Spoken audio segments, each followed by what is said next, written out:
y'all doing? Let me tell you, man, my reaping is speeding up. I noticed that today. I um, I gave a homeless guy. I had $8 in my bucket. I gave a homeless guy $3, and a lady walked up and asked me. She said, I've been following you online. How you doing? Is everything okay? Um, are you in a place? And I said, well, I'm in a hotel. I'm getting y'all ready for my dental work. So I got to start wearing this mask. So when I start getting some work done, so I might as well start getting y'all, prepping y'all for that right now.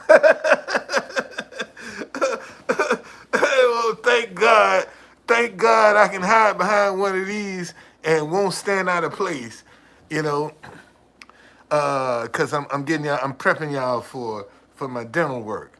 I gotta get some dental work done, and this mask is gonna hide the work I'm getting done. So I'm prepping y'all already. That's what I'm doing. I'm prepping y'all. I'm getting y'all ready. I'm getting y'all ready now. See, so you ain't gonna know when I'm getting it done, because every time I go live, I'm gonna have this mask on. No, brother, I'm getting me some implants, buddy. Forget braces. I need some implants. Anyway, so so let me tell y'all what happened today. So this guy, he's from Iraq, I think. He's homeless, and or Iran, one of them. And he always, how you doing? How you doing? And I give him $2 or $3 out of the bucket. So the day he came over, and I only had $8 in the bucket, man. And I said, come here, man. I'll give you three. I gave him three. And a lady came up and dropped some money in the bucket. I thought it was $1. And she came on. She said, "How you doing?" I said, "I follow you online. Say, you doing okay? Did you get your stuff in storage?" And I said, "Yeah, everything's good." So I go back and look at the bucket, and she dropped $3 in there. So today was a challenging day. So I had $100 bill in my pocket. It was $3. Same $3 I just gave that guy. So I go to the grocery store to get me some orange juice and some kombucha. The guy in front of me has 2 packs of cookies, and the guy in front of him had a whole grocery basket almost. So I said, well, you know what? Since this guy wasn't kind enough to let this dude go in front of him, I'm gonna pay for his food. So when he get to the register, I said, man, listen. I said, I got you. Go ahead. I said, miss, put it on my bill. Then I looked behind me, and the little girl, she had like maybe 4 or 5 items. She had maybe 4 items and a couple of avocados. I didn't at the time, man. I didn't. I just did. I did. I mean, I got the receipt. I'll show you what I spent. I mean, that's what I spent. That was the total that I ended up spending right there. That I ain't gonna show you where it was, but let me not show you where I be shopping. But that's oh, wait a minute, you still can tell. Oh, gone. Anyway, it was at Aldi's, but you can see that. No, game. I'm hiding some dental work. I got to get some dental work done. So I'm gonna have to get used to broadcasting with a mask on. See, y'all just ain't gonna know when I get it started. I got the mask on because I'm hiding what I need to get done. See, if it wasn't for COVID, if COVID wasn't here, man, I put a mask on, shoot, I'd be like, man, what that Negro? He getting ready to go rob something? Why he walking around with a mask on? See, it's cool to walk around with a mask on now. So I'm just hiding some. I'm just hiding some work I need done. That's all. That's all. That's what the mask is here. You know, don't trip. I'm just hiding some work. It's like, oh, yeah. Shoot, man. Thanks to COVID, a black man can walk in a bank with a mask on now. Man, we had done that pre-COVID. They called the police on you. What? This Negro coming up here, bro, he got a mask on. He coming, nah, that mask did wonders for us, man. I ain't lying. COVID helped us out tremendously with a mask. Because we don't get profiled now because of COVID. But anyway, so soon as I walked out the store, man, soon as I walked out the store, somebody cashed out me $20. As soon as I was walking out the store, I hear the cling, I hear, like a text. Somebody sent me $20. Same, just about the amount I had just spent in the store. Just like that, I got it back, man. Just like that. I'm telling you. I ain't got to lie. Wait a minute. I ain't got to lie. Hold on a second. Let me see here.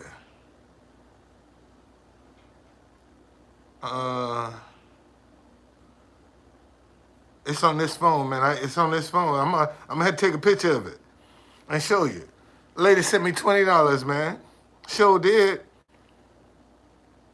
Sent me $20. Yep. Sure did. Just that quick, man. And I was like, wow. I just helped somebody. Well, I can tell you one thing, man. It seems like I've been spinning my wheels, doing good. I really have to tell you, man, feel like I've been spinning my wheels. I've been wasting my time. And in some cases, it's kind of discouraging. And this is God's way of even after they closed down the avenue and made us get in the park. I got a phone call. A guy was inquiring about a group that's coming here in April. And so he was asking me some questions about the tour. And one of the Secret Service officers walked by that's with the K9 detail. He said, "What, man, no music?" He said, "You ain't playing no music. It's too quiet over here." He said, "Come on, start play some national anthems, man." And so I had some people standing. They left and came back, and I was trying to tell some people about me. And I said, "If you don't believe me, ask Secret Service." He was saying, he said, "Yeah." He said, "If you want your tell him. He'll play your national anthem." And see, and let me tell you, and I just figured this out. You know why Secret Service want me playing them national anthems? Because then they'll know who's down there. That's why they want me to play them national anthems. So they'll know who's in the crowd. I just figured that out. Them boys from Egypt, from Iraq, from Iran, from Libya, Yemen, man, they want to know they in the crowd. No, they ain't got to ask. I'm telling you, they listening to the national anthems I'm playing, and they know somebody's in the crowd. And all they gonna do is just look at the crowd and see who's filming me playing that national anthem, and they can follow them anywhere they want in the city. You can cool believe, buddy, if you come down to that White House and you leave, you can cool believe they can follow you wherever you go. They tell you your every move. You come to that White House, I bet they'll tell you every move. Everywhere you went, they'll tell you where you went and what time you went and how long you stayed. You know? I'm serious. So now they ain't got to ponder and wonder. All they got to do is listen to the national anthems I'm playing. And they can figure out who's in the crowd. And see, and I'm telling you, because like let me give you an example. Like Palestine. Because it's so controversial. See, if you play that national anthem and somebody from man, they're gonna be so shocked. First thing they're gonna do is whip out their phone. They're gonna be in such shock. And if you're watching the crowd, you know who's from where. Because only the person that relates to what I'm playing gonna film it. Ain't nobody else gonna waste their time because they ain't gonna understand it. You see, so I know Secret Service done caught on that, man, they can tell who's in the crowd just by the national anthems that I'm playing. They can tell who's visiting the White House just by the national anthems that I'm playing. You know? And you gonna tell me that ain't helpful? Well, I mean, because you got some people that got some ill intent. Everybody that come to the White House, man, ain't down there for no visiting. Some down there for some corrupt reasons. You know, and why wouldn't they want to know who's in front of the White House? Think about that. Why wouldn't they want to know who's visiting? Look like to me they would want to know who's visiting down there, so they can get, if something happen, they know where to start. Y'all act like you act like, yeah, there you go. Not looking 911. Randy say, so you encourage Randy, you don't think profiling is going on already? See, this is one thing I can say that a down since especially since January the 6th, let a good old boy from down in Virginia in a pickup truck ride around the White House too many times or around the Capitol too many times, they're going to stop him because they're going to want to know what you want, man. Why you keep circling around? Because that's the one going to get out and start shooting. So they profile, sweetie. You profile every minute of the day by something or somebody. You might not be aware of it, but you profile every day. Every day. You profile. You just might not encounter it personally, but you profile every day. So that ain't, you know, ain't everybody knows. Ain't no secrets, baby. Everybody know everything. Ain't nobody got no secrets no more. You know, come on. You ain't got no secrets no more. You know, it's just that's just the way it is. Somebody know something. Somebody knows something. You know, so it ain't like you can hide and be that, you know, secretive. Now somebody know. Somebody know. Somebody know. It's just that simple. So now, if people get profiled all the time, and like I said, because anything can jump off at any moment, at any time. It ain't like it used to be. See, we used to could take things for granted. You can't take things for granted now. Because the very thing that you take for granted, it could be the thing that could kill you or get you killed. It's just that simple. So we got to be kind of on our toes. Because the world done changed, man. People are not as afraid as they used to be to do certain things, man. So we gotta, you know, we gotta understand that. We got to know that. You know, times have changed, boy. People, you know, that time that when people were afraid to retaliate, you know, to afraid to defend themselves, them days over, buddy. They don't mind. They don't mind. So I'm just, you know, I don't know, I'm, you know, I just noticed that today. I just noticed that man, my giving, you know, my reaping is speeding up. Soon as I give, man, I'm getting it right back.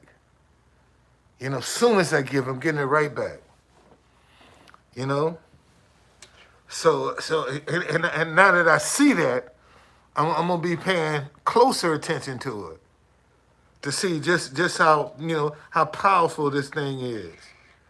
Cause again, man, you know, the Bible say, you know, a lot of people would throw this scripture up in your face all the time. Faith without works is dead. And the majority of the Christians think that that work is physical and that work is mental, man. You know, faith without believing. If you don't believe something, you know, if it's not in your heart that you believe it, you ain't gonna be looking for it.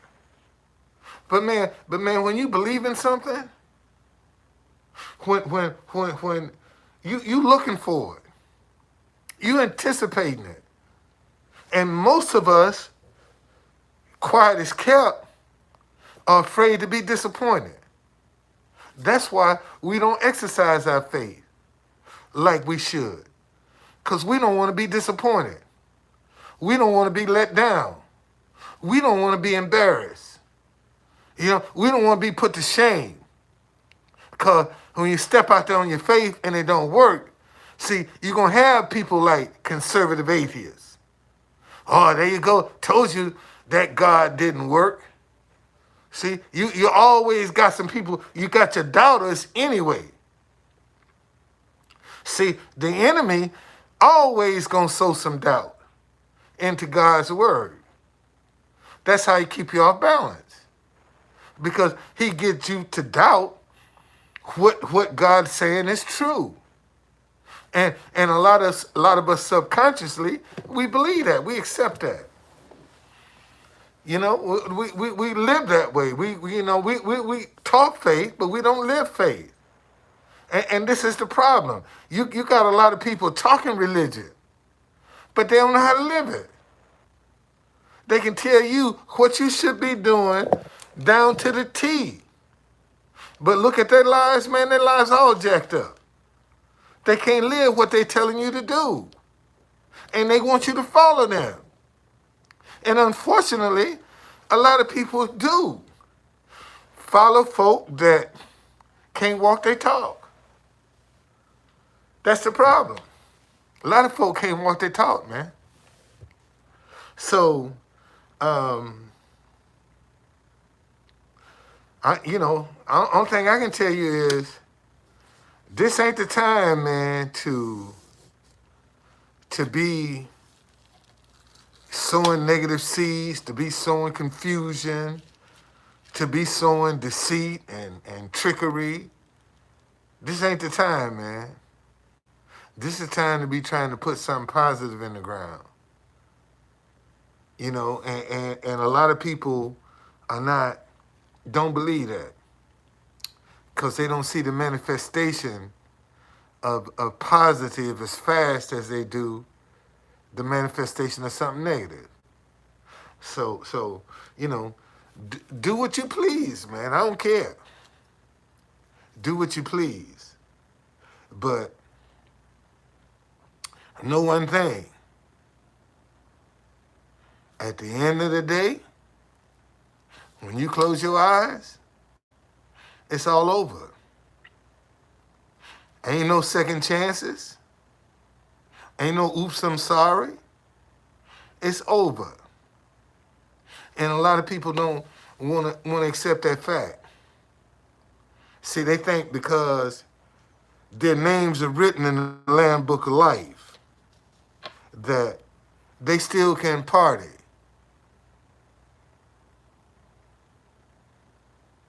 Well, no, man, I'm hiding some dental work, man. This is all about the dental work I'm hiding. Ain't got nothing to do with COVID. I'm hiding. I'm getting y'all ready. I'm getting y'all ready for my dental work. You know, I gotta get started on my teeth. You know, I got a tooth missing. You know, and I'm gonna lose another tooth. So I might as well get ready, get y'all ready now. So when they start, you ain't gonna know. Well, you might know because my speech gonna change a little bit, but that's why I got this mask on, man. You know, I'm getting in the habit of oh, I blocked him. I blocked him, man. You know, sometimes you get tired of all that negative stuff, man. You know, give me a break, man. You know, I just can't do that negative 24/7, 365. I can't do that. Yeah, I can't do that. You know, so he got up here this morning. And he said, block him? Should I just oblige? Okay. You want to be blocked? I guess that's what it said. Was this podcast. And, you know, so, uh, um, and see, that's a perfect example of what I'm talking about. You know, here's a person that has cancer. And as a negative, it's all outdoors. And don't think that would have any kind of impact on him. You know, don't think that well, he don't even think God exists. Forget about having some impact. He don't even believe God exists. So you know, you sit back and I'm telling y'all, you're gonna get some people that's gonna get up here and start playing with God, and right away, he's gonna react just like this here. I saw where this comedian got on stage and talking about she was double vaxxed and shingles and she still got her period. And Jesus must love her or something like that, or some old dumb shit she said. And next thing you know, she done fell out on the floor, man. Bam! Fractured her skull. I mean, she hit the floor hard too, boy. In the middle of the show. That's gonna happen to some more people. They gonna get up here and they gonna start playing with God, and God gonna retaliate right there in front of all them people. No, I ain't watched no State of the Union. What I want to watch that foolishness for? That ain't nothing but some foolishness, man. Why I want to waste my time with that? I mean, seriously, why would I waste my time with that? And because all they're going to do is act a fool. And that's all they did, act a fool. It's just that simple.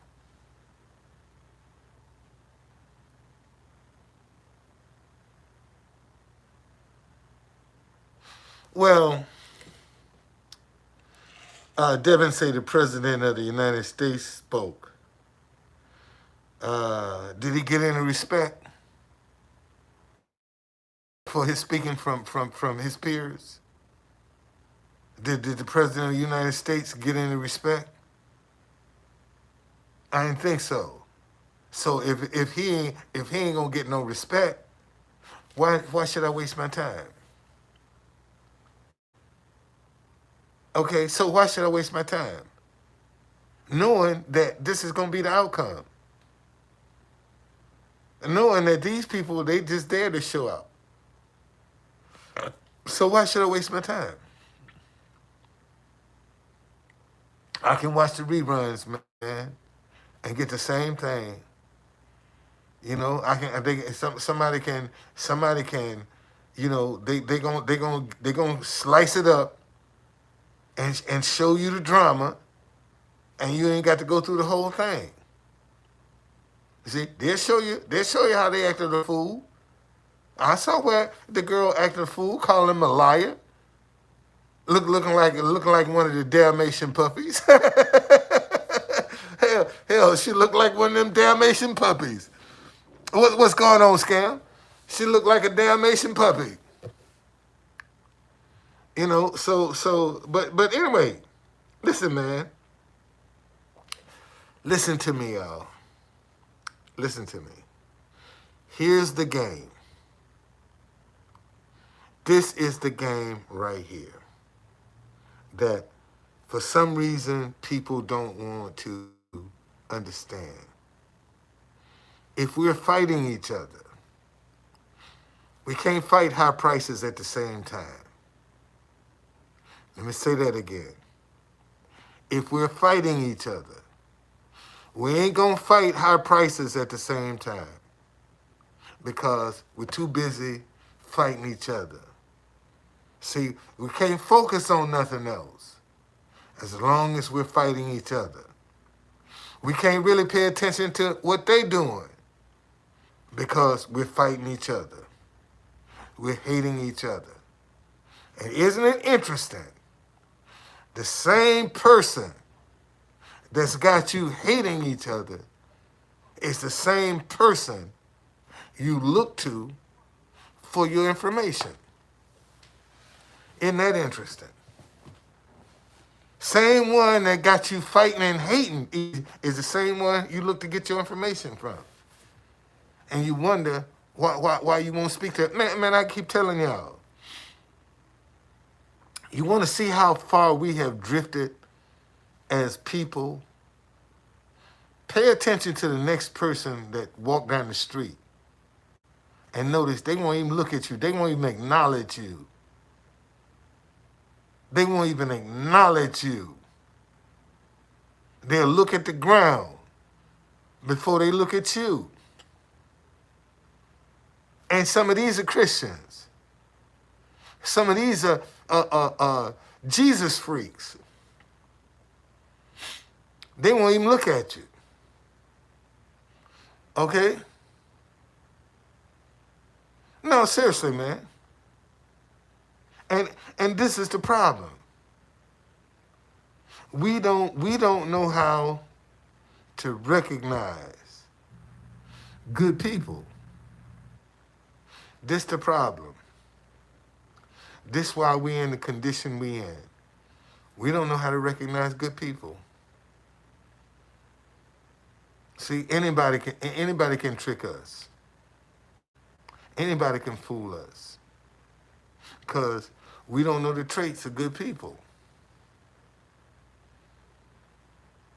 Well, see, you have to understand this thing about social media. Social media is driven by followers and likes. That's what drives social media. And you got people doing any and everything to get some followers.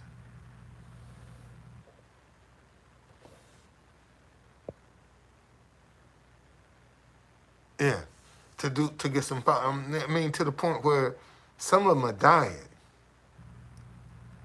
trying to do these exotic things and fall into their depths, trying to get some followers. See, that's what social media has done. And you don't necessarily have to be truthful.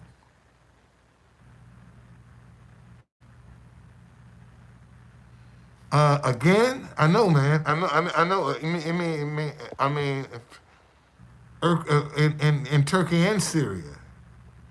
So they done had another one because they just had one a couple of days ago. See, this is what I be trying to tell people when you get folk out here talking about these different things about teasing people about, some of the adversity that that they encounter. Man, you don't know at any given minute or any given hour how your life can be turned upside down. You have no idea. You know, a fire could come just like this here, man, and turn your world upside down. You know, a flood could turn your world just like this here, turn your world upside down. And you got these people bragging, you know, because they live in a house and they can pay their house note. But they don't think that any adversity can come to their doorstep. See, anybody, man, can suffer some devastation in their life. The question is, man, how you gonna deal with it? That's the question. How you gonna deal with it? How you gonna endure it? You know, that's the question. Can you still be positive when you ain't got no money? I mean, think about that, man. Can you still believe in God when you ain't got no gas in your car? You still gonna be believing God? You still gonna be believing God when you get evicted from your apartment? You still gonna be believing God? Think about that, man. You know, see, adversity comes to test, you know, your willpower. What you really believe in. See, because truth be told, all them that don't really believe in God, they're the ones you're gonna find on OnlyFans or some of these other porn sites, trying to make some money on the side. See, there are so many illegal ways for you to get paid. I mean, I'm talking about get paid. You know, you can get out here and do it illegally. But the question is, how come you can't do the same thing legally that you can do illegal? How come you can't be a rags to riches story legally, but you can be one illegally overnight, just like that? You see? And these are some of the questions, man, that we're gonna have to face as a people. You know, this is something, because it's just too difficult to get out here and do it the right way. It's too difficult, and in some cases, it's very discouraging, because you have some people that just want something for nothing. Well, the question is, what about having an amazing family that backs you up? That's good, you know, in a dream. But look how divided the family is now. That's the problem. The family has been torn apart. There's no such thing as a united family now. Yeah, there's no such thing. You know, so the family has been torn apart. I mean, if we work on the families, we could turn this situation around overnight.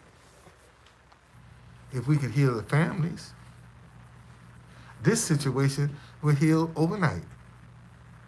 But right now, families are divided. And consequently, the rest of the world is divided. You see, and you can't have one without the other.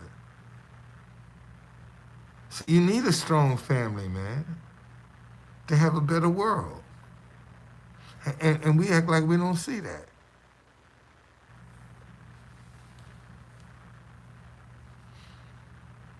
You see, because we're letting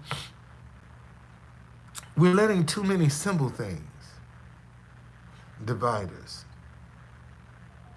That's where the problem is. Too many simple things are dividing us, and we are allowing it. You know, we're allowing it. Now, let me show y'all something. Let me show y'all something. See, you can always tell who a person is by what's on their mind. Okay? And isn't it interesting that her son, whoever that is, come and ask about somebody that hate Muslims. And Nia Khan hate Muslims. And yet here a Muslim, here's a guy with a Muslim name, gonna come up and ask about somebody that hate Muslims. Ain't that something? Ain't that something? Ain't that something? So that got to tell you this is one of his burner accounts. This Nia Khan right here, y'all. That's who it is. That's who it is. Yeah, that's who it is. That's exactly who it is. Well, I'm getting ready to find out because you up out of here, bud. Matter of fact, let me see. Let me see. Let me see.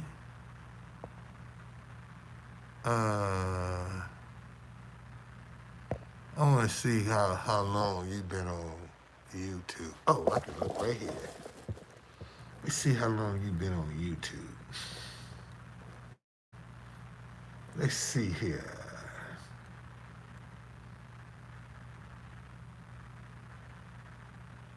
All right.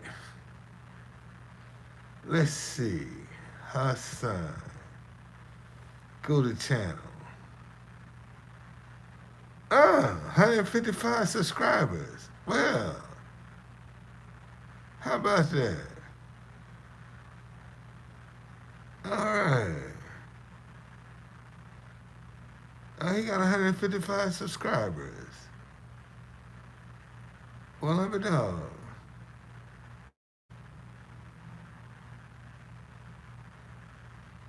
Okay.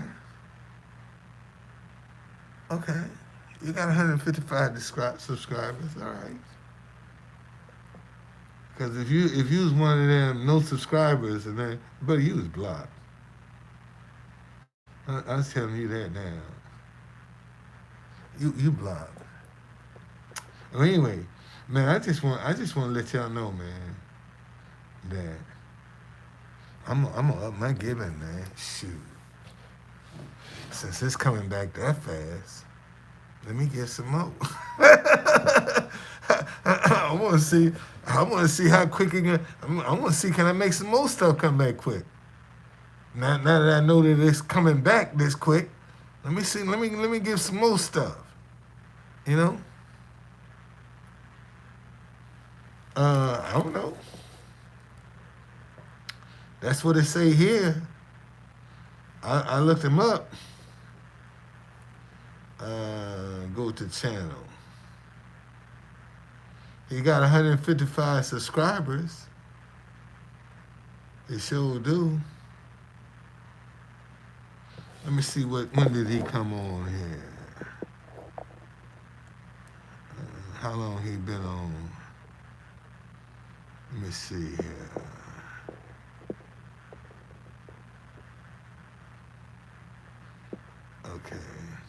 joined January 22nd, 2015. Okay, that's when he joined. Joined in 2015. Where you from, man? Where you from? Where you from? I see you live in Detroit, or up around Detroit. So where you from? Where you from? What country? Okay. Michigan. Okay. All right.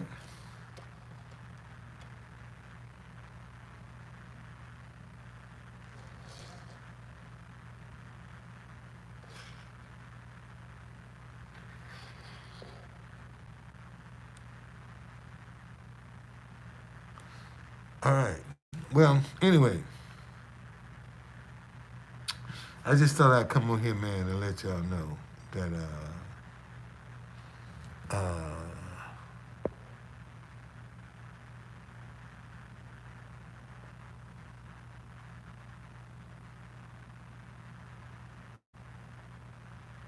okay. Uh, uh,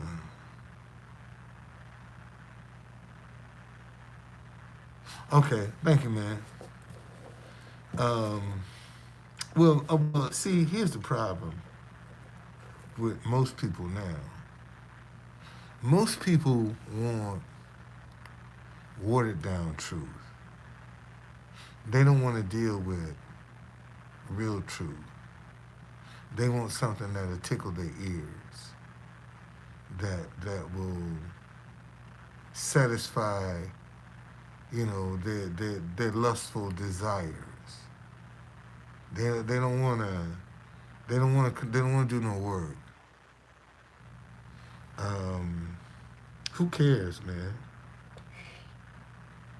That's something I don't even care. Well, we all got to go that way, and that's not important at this moment. That's not important at this particular moment. So, um, we gon'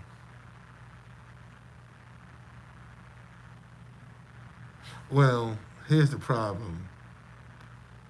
Here's the problem, man. Uh, because there are so many people that don't like each other on Periscope.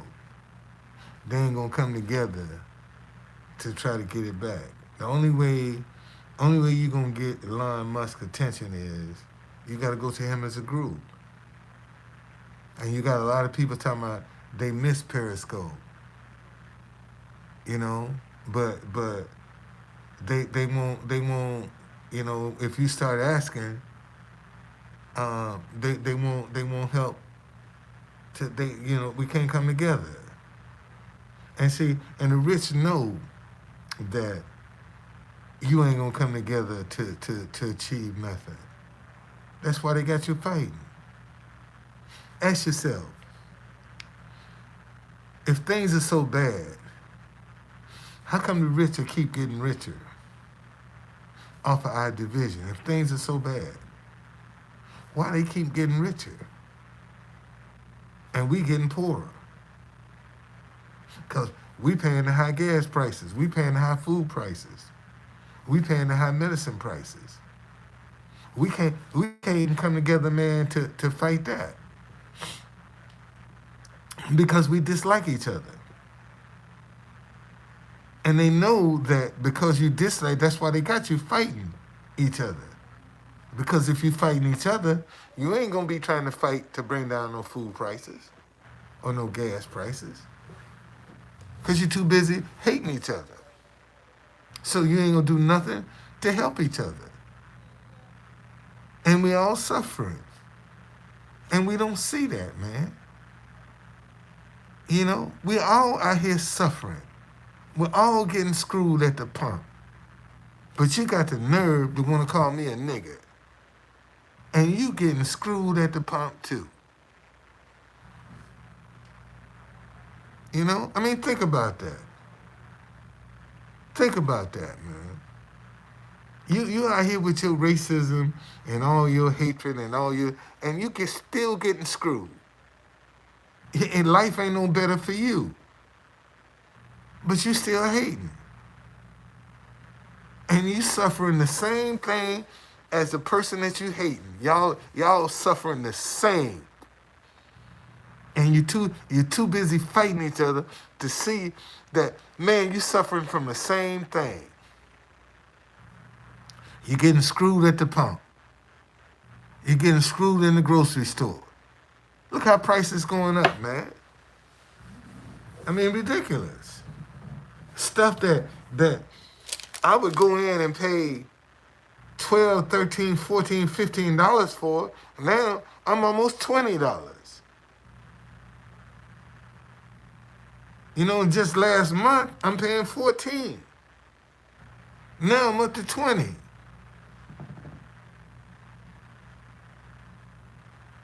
No, they're not. No, that's what I'm trying to tell you, man.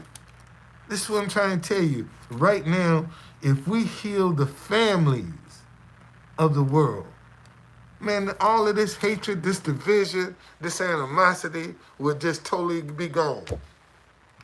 If we could just heal the families. But don't nobody want to talk about that. See, we all got a part to play. You know, if we just stop consciously, stop spreading all of this violence, all of this hatred, all of this division, stop making it go viral.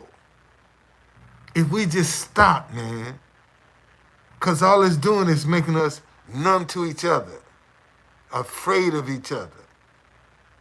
You know how many people sitting right down in front of the White House, in front of Secret Service, that are afraid to speak to me? And they scared. And I'm sitting right there in front. Hussein, we bring America together, man, by talking to each other and stop talking at each other. We all got some isms, brother. Ain't nobody perfect. We all got some isms. So if we got some isms, why don't we start talking to one another? All right? Why don't we start talking to one another, man? And seeing what we have in common. But right now, you got people that'll take one or two things they disagree with, and they'll negate 100 things that they agree with.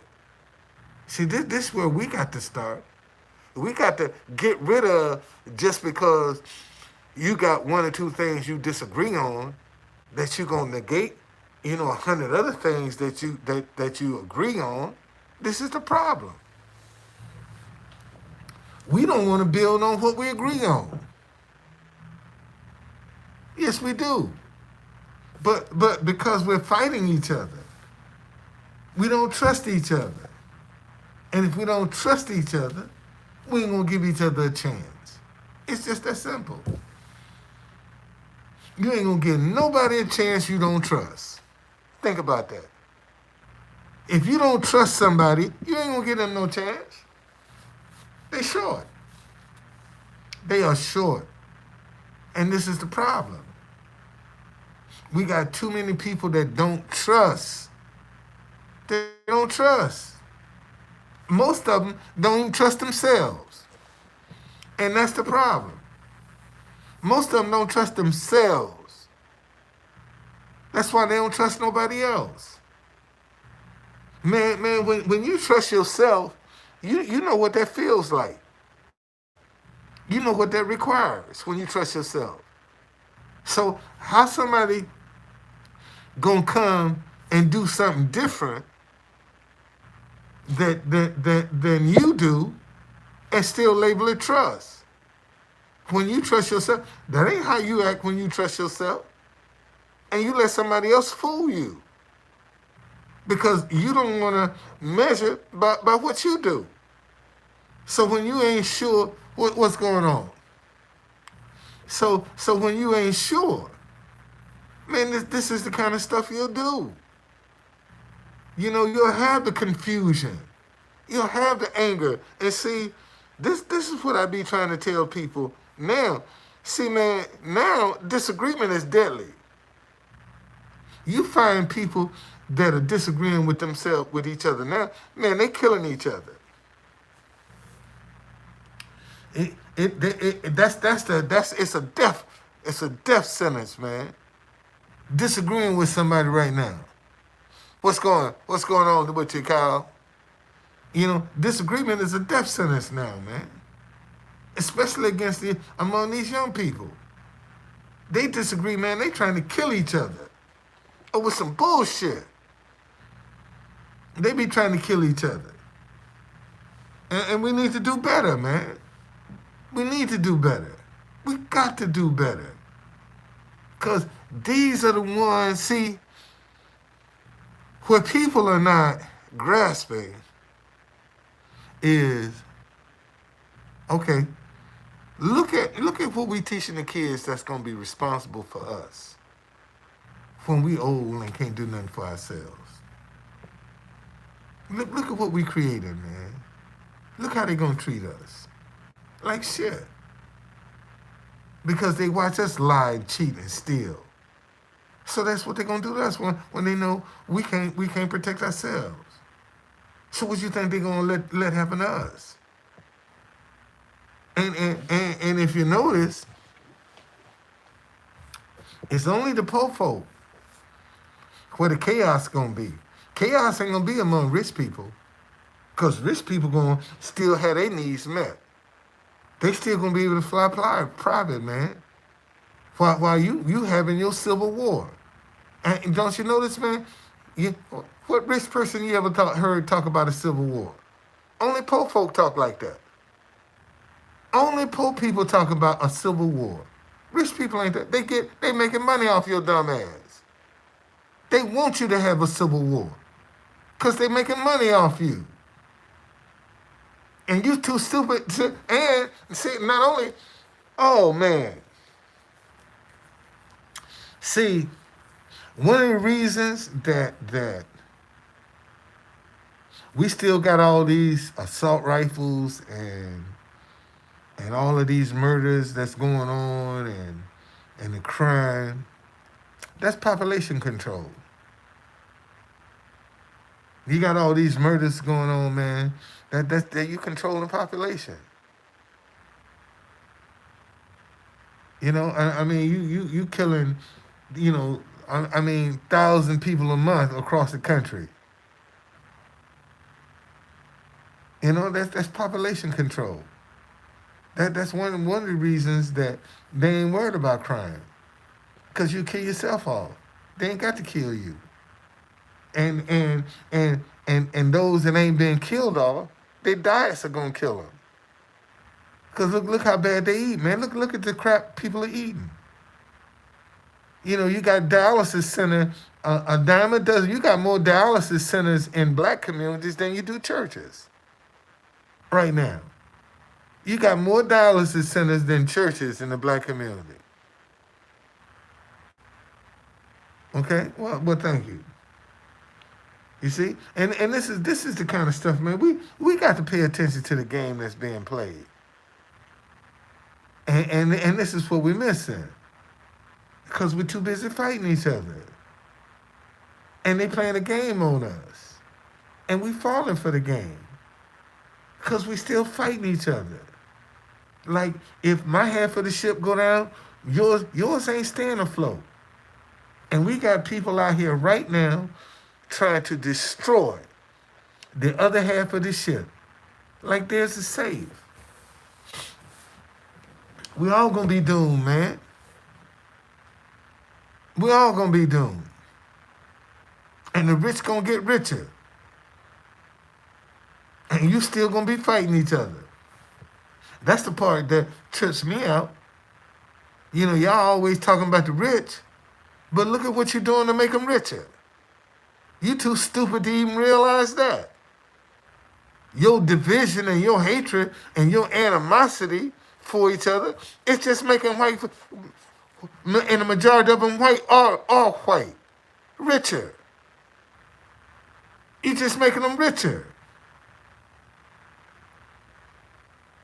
I mean, I wish somebody would pull up how much money Elon Musk done made since the pandemic. This man, you know, they talking about he gonna be a trillionaire, and we fighting over pennies. You know, we fighting over a few $1,000s, and they play with millions and billions like it's hundreds, and we over here fighting over pennies. And look at their playground, man. Wouldn't you want to be over there? I would. I want to get over in their playground. Sure do. Get away from you fools. Y'all fighting like cats and dogs. Y'all want to get away from that foolishness. Yeah, and notice that's how come whenever somebody gets some wealth, first thing they're gonna do, man, is get in a gated community. Because they want to get away from the madness. And even that ain't safe. You got people snapping in gated communities now. That ain't even safe. So now what you gonna do? Where you gonna go? Where you gonna run to? I mean, think about it, man. Ain't no place safe. Because everybody under some kind of pressure. Y'all listen to me.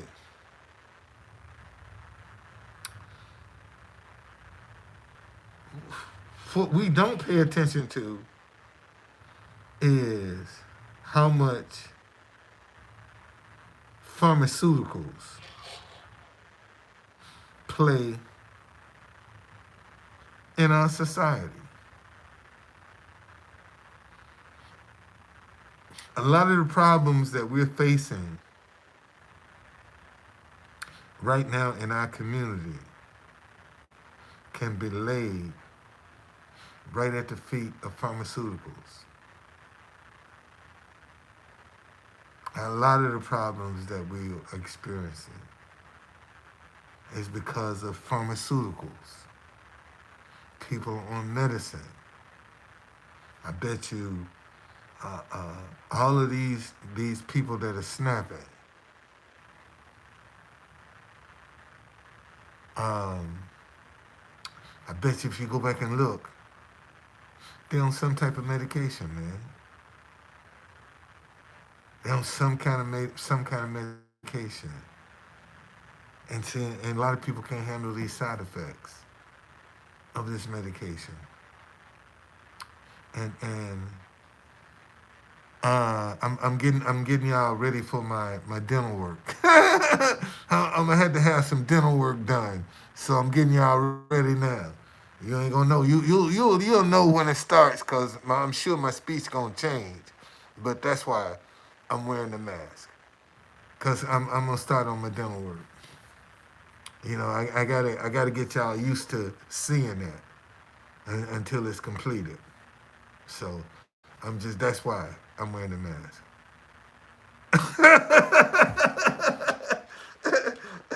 Hey, that's why, man. No, this ain't got nothing to do with COVID. I'm hiding something now. So at least that's just the idea I came up with, man. Put a mask on. Shoot, that's all you got to do. You know, tell people, man, I'm hiding something. That's why I'm wearing a mask. I'm hiding something. Yeah, you know. Thank God I can wear it and still don't look crazy. Yeah. Uh, uh, yeah, but you know, hey man, you know, I'm preparing. I'm just preparing. I'm preparing y'all. You know, so Cause believe it or not, man, you got no, it's not the end of the world. You know, see, but you got believe it or not, man, something that simple as a missing tooth. You got some people that don't want to listen to nothing I got to say. You know, don't. I got a missing tooth. They ain't interested in nothing I got to say, and I could be telling them the truth, but because I have a missing tooth, they'll judge me by that. Because I've been evicted, they'll judge me by I'm living in a hotel. They'll judge me by that. See, people will take the adversity that you're going through and use it against you. That's what people do.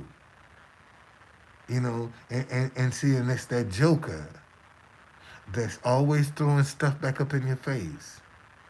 That's the one you can't trust. And that's the one that you get too many chances.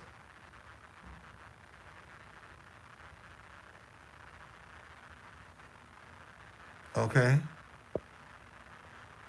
Oh no, Tanya, I'm getting y'all ready for my dental work. I'm getting y'all ready for my dental work. That's all. That's why I got the mask, man. I'm just getting y'all ready, getting y'all conditioned. That because I got a tooth missing. So he's gonna that's all. I'm just getting y'all ready, just getting y'all ready. So when I do take it off, boy, shit, I'm gonna be on and popping, buddy. When I do come out of this, buddy, it's gonna be on and popping. I ain't lying. I'm getting a new hat and a new suit. Shit, unstoppable. Unstoppable. I'm not bothered. I'm not bothered at all, man. I'm not bothered at all. But I'm again, man. I'm just, this is a psychological thing.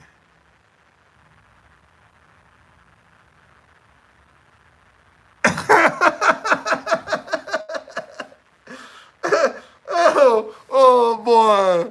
Uh, uh, uh. Oh boy. Yeah. Okay. Yeah, man. Come on, call in, man. Yeah. Go ahead. Yeah, go ahead. Yeah. Go ahead. Hey, let me. Yeah, go ahead. Let me get this off.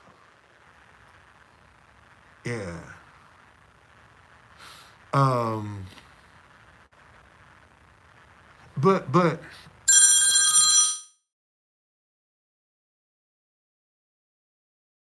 Oh, I hope it didn't mess up the sound.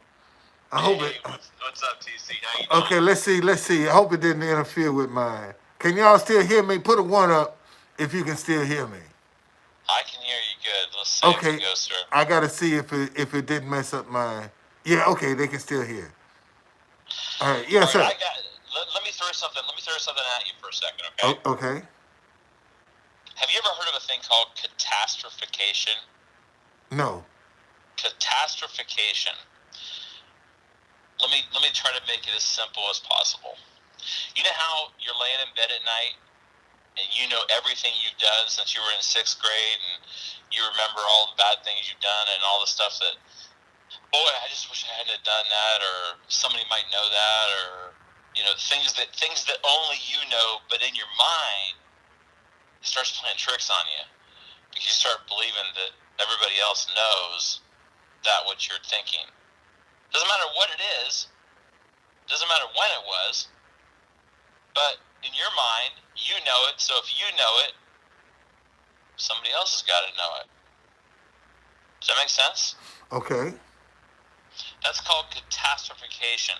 That's catastrophizing. It means that you're looking at the surface of everything that you're dealing with, and you're looking at it from a catastrophic point of view. For instance, in your mind, and I'm just giving you feedback. If you don't, this is my opinion. In your mind, if you think that in your mind, you think that people don't want to give you the respect or time of day because of a tooth. Where in reality, out of these 13 people that are in here, probably maybe 2 or 3 of them, maybe they do care about that. But the rest of them don't. But in your mind is convinced that the 13 people. No, no, no, no, no. I don't. No, no. I see what you're saying, but that's not the case, though. You know Well, that's not the case. And what I'm saying is, okay. right now,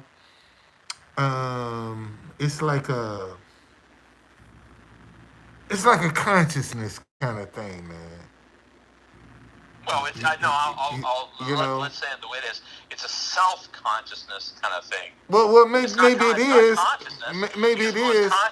if it was conscious, that means that Job and everybody else would absolutely feel the exact same way, Okay, right? but I'm just saying. See, I'm working on something, man. I'm working on something, brother. I Uh can't huh. explain it. I can't explain it. I'm working on something. Okay, I'm working on something. That's all I can tell you. I'm working on something. And to see, I know that. You But the know, thing is, and you got a lot of people. You have a lot of people that do care about you, brother. They do. what what And what I what really, really don't think that they're going to be like, oh wow, I don't want to be around that guy because that guy. It's the wisdom that you impart that keeps the people coming back, right? that's true. But again, but Rob, you know, I still have to I still have to be conscious that there are some people that are a little bit more sensitive than others. Okay, there are some people that are a little bit more sensitive than others, and those are the ones that I guess I'm trying to handle with kid gloves because I know they're sensitive. Well, Okay. they might possibly be sensitive, but you see, what if by chance you lived in Turkey right now, and Well, yeah, that's pretty bad. yeah, and Uh, what if you talk about catastrophication and catastrophizing? What if you were looking for your daughter, wife, mutual partner, whatever it is, and it's been 96 hours so far, and you haven't found them? That is a case in which you would catastrophize and be like, "Oh my gosh!" Based on raw numbers and based on what people say, boy, there's not a lot of chance that I'm going to find that partner that my the one that I care about, right? right. That's I even catastrophication. saw where a little baby was born, man. Oh, I know. You know, a little baby was born in that rubble. Can you imagine that, man? No, no, I can't. You And know, I and all I can and say saying is these by are the the kind of things that we take for granted. yeah. Like an earthquake that powerful can't hit the United States, can't hit America. You Well, know, I guess theoretically you can make arguments all day long, but yeah, but I'm just thinking, nothing's you see, impossible. but I'm saying when we take situations like that, you know, there are a lot of people that feel sorry, have empathy for Turkey and Syria, but Absolutely. they don't think that America could ever suffer something that catastrophic. You know, a matter of fact, we haven't ever had anything that catastrophic. Well, let's just call a spade a spade. If indeed America dealt with something like that, what in the hell do you think we would do? Because you know what? We have the facilities to back up that type of action that we would react to, but with 30,000 people dead overnight, what would we do? That's you know, man, that's a good question. That's a good question. That's a good question. I mean, you know, and we take this for granted. This kind of stuff We just take Rob. We take it for granted. Well, maybe you say that, people always are fighting and they're always looking for, it's always on the negative side, and maybe they don't want to listen to you because of your tooth or whatever, but maybe you have something virtuous to give the population, which is making that shallow judgment. Does that make sense? Well, yeah, see, this is what I keep telling people. We have to talk to one another, man, and we got to stop talking at Yeah. each other. Okay, we see when we sit down and engage in some dialogue, then we can get somewhere. We can do some things. But most folk come with their knives out. Yeah. you know, You know what? You know what? they coming with their knives out. TC, I've heard and listened to you for hundreds of hours, and the one thing that you say is, look at how things are, and look at how much worse it could get. Well, how much worse can it get than what's going on over in Turkey when you wake up and your entire family is decimated because of some poor construction on a fault zone? How would you psychologically deal with that? And then throw in the fact that, my friend, they don't have Xanax over there. No? They don't have medication, right? They don't have things that are going to be the miracle cure. These people are you talk about suicidal. Wow. Can you imagine what they're going through? No. I can't. No. I can't. And I don't have an answer either. That's a hypothetical question, by the way. Yeah. No, I can't, man. I don't even know what I would do in a situation like that. Well, all I'll tell you, my friend, is, the only reason I know about catastrophization is I used to do it. And I used to lay here and I used to be like, you know what? Everybody knows everything I did when I was 10 years old and 20 years old and 30 years old and all those girls. And, man, I'd lay here and I'd just be like, what the hell? Because it had no validity to my current life and what I was able to offer people, right? Just a thought, my friend. Man, I appreciate it, man. I appreciate Just a thought. it. Listen, because the good news Rob, to everybody in this room, is this. Not every, and like I think you said it yourself all the time. You say everybody's got isms, ISMS, isms. Guys, we all do.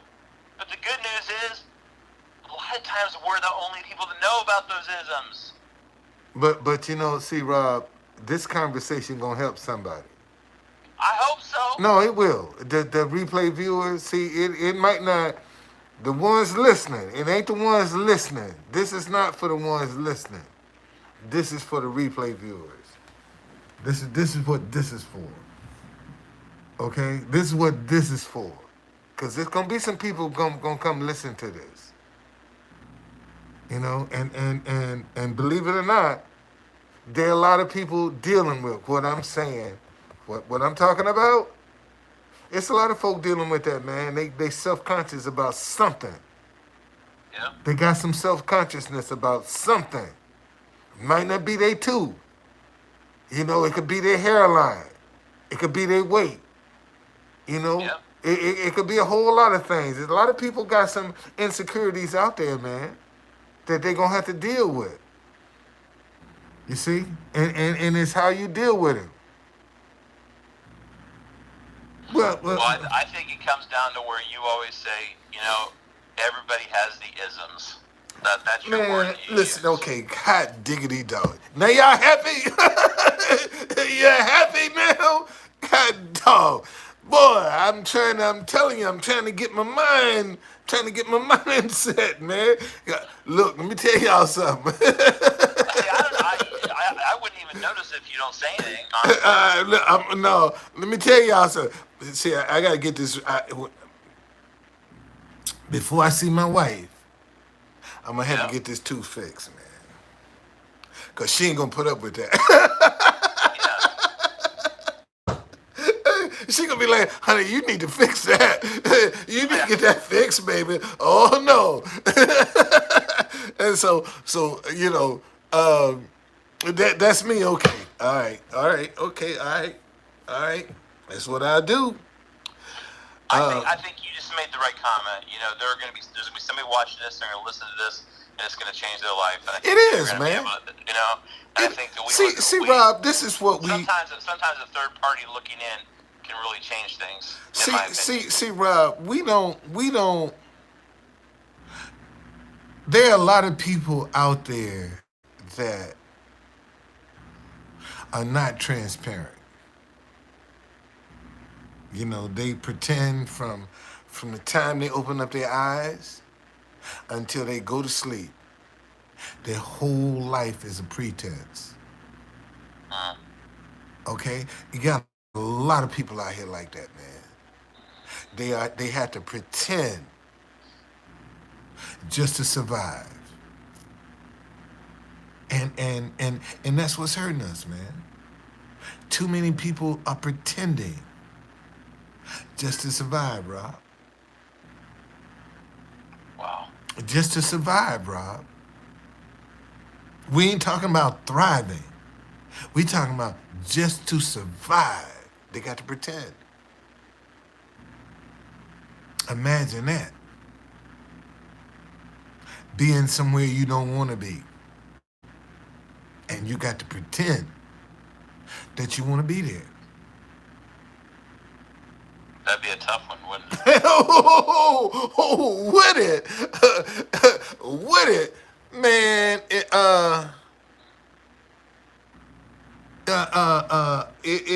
would, man. It would. So but we as a people, we just gonna have to start talking to one another. This is the I just problem. I think sometimes whenever we put things in perspective, like what's going on, 30,000 people all of a sudden are missing in 24, you know, in what, maybe 10 minutes? But yeah, Yeah, Job, we have to save the families, you know, and it's true. The religion I'm in, it's like, you know, the proclamation of the family. If you destroy the family, you've destroyed everything. You know, you've got to have a strong family unity. so And Rob, I'm blessed, and I do tell have me that. something, You know, Rob. Tell me what attracted you to the Mormon religion? I joined the Mormon religion now. I was 10 years old, and my mom was a member, and I kind of grew up in it. And then I found out that I could go to college, and I got a scholarship, full scholarship um, to go to the University of BYU, Brigham Young University, and study law. And I just it's a thing that you know, and I really don't want to say it. I'll just say it the only way I know how to say it. It's the most incredible. By the way, thank you, Joe. It's the most incredible backup plan that you can ever imagine. Because you will never ever be homeless. You'll never be hungry. There's always people that love you, and people will absolutely care and take you in, and care and take care of you because they realize people have made mistakes. There's programs in the 360-degree circulation that will look at you and say, you know what, it's okay, because guess what? It's all going to be okay. It's all going to be okay. And all you have to do is put one step in front of the other, and you'll be okay. You're going to be fine. And you're going to find people that are like and similarly educated, the same, that have the same views, that have the same feelings, fears. And they're going to be there for you. And boy, I tell you what, it's a very, very good feeling because it takes a lot of the stuff you're talking about the stress. Stress does not exist. It does not exist. So Rob, why is it so difficult for people to come together from your point of view? Well, if you ask me a question, you say that question, then you add the word in Utah, I'll say it doesn't happen. It doesn't happen. If you say using racial tones and, you know, the black and the white, that's messed up from the kids. I mean, we know that, and I don't have an answer for that. But somebody's got to figure this out because it's not normal to turn on the news every single day. At least when I was growing up, TC, that stuff never happened, man. I mean, the most that happened, we went to the locker and had to, get down and do a drill for the fire drill or have the other drill, right? We didn't have gun drills. People weren't coming to school and shooting people up. I don't know where that came from, bro. I don't know. Thank God that I don't have to experience that now. Wow. That's absolutely, come to think of it, we didn't have those kind of drills. We never had a gun drill. No. All we had is like a tornado drill maybe. And fire drill go in front of your locker and get underneath your locker. But you never had to deal with violence. Somebody coming in and shooting up the school. That was never an issue for us. Yeah. And it's scary. Now, what's your thought on automatic rifle? Actually, the AR-15. What is your thought on that? From a legal perspective, you have a right. You can have it. That's great. Okay. And there's a lot of people in the southern states that are gonna say, yeah, you have that right.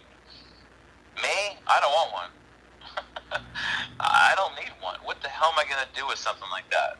Right? Yeah, exactly. JDH. We had tornado drills and civil defense drills. Right. Exactly. Right. I don't need all that. I don't need all that. If somebody wants to mess with me, I've got more cameras and security here, but I am secured. I will say that. I have a very, very high-end security system where I'm at. Now, is that just because I'm paranoid? No, it's because of all the stuff that went on during COVID and all the drama, and I was just like, I'm not dealing with it. So I just, it's kind of like covering my bases. Wow. Yeah. But everybody don't have that luxury that you have, though, to be able to, to have that backup. And I'll agree with that. But then I'm going to say this. Tell me who your friends are, and I'll tell you where you're going to be. Let me say it again. Show me who your friends are, and I will tell you where you'll be in 5 years. Think about that for a second. Anybody in the room?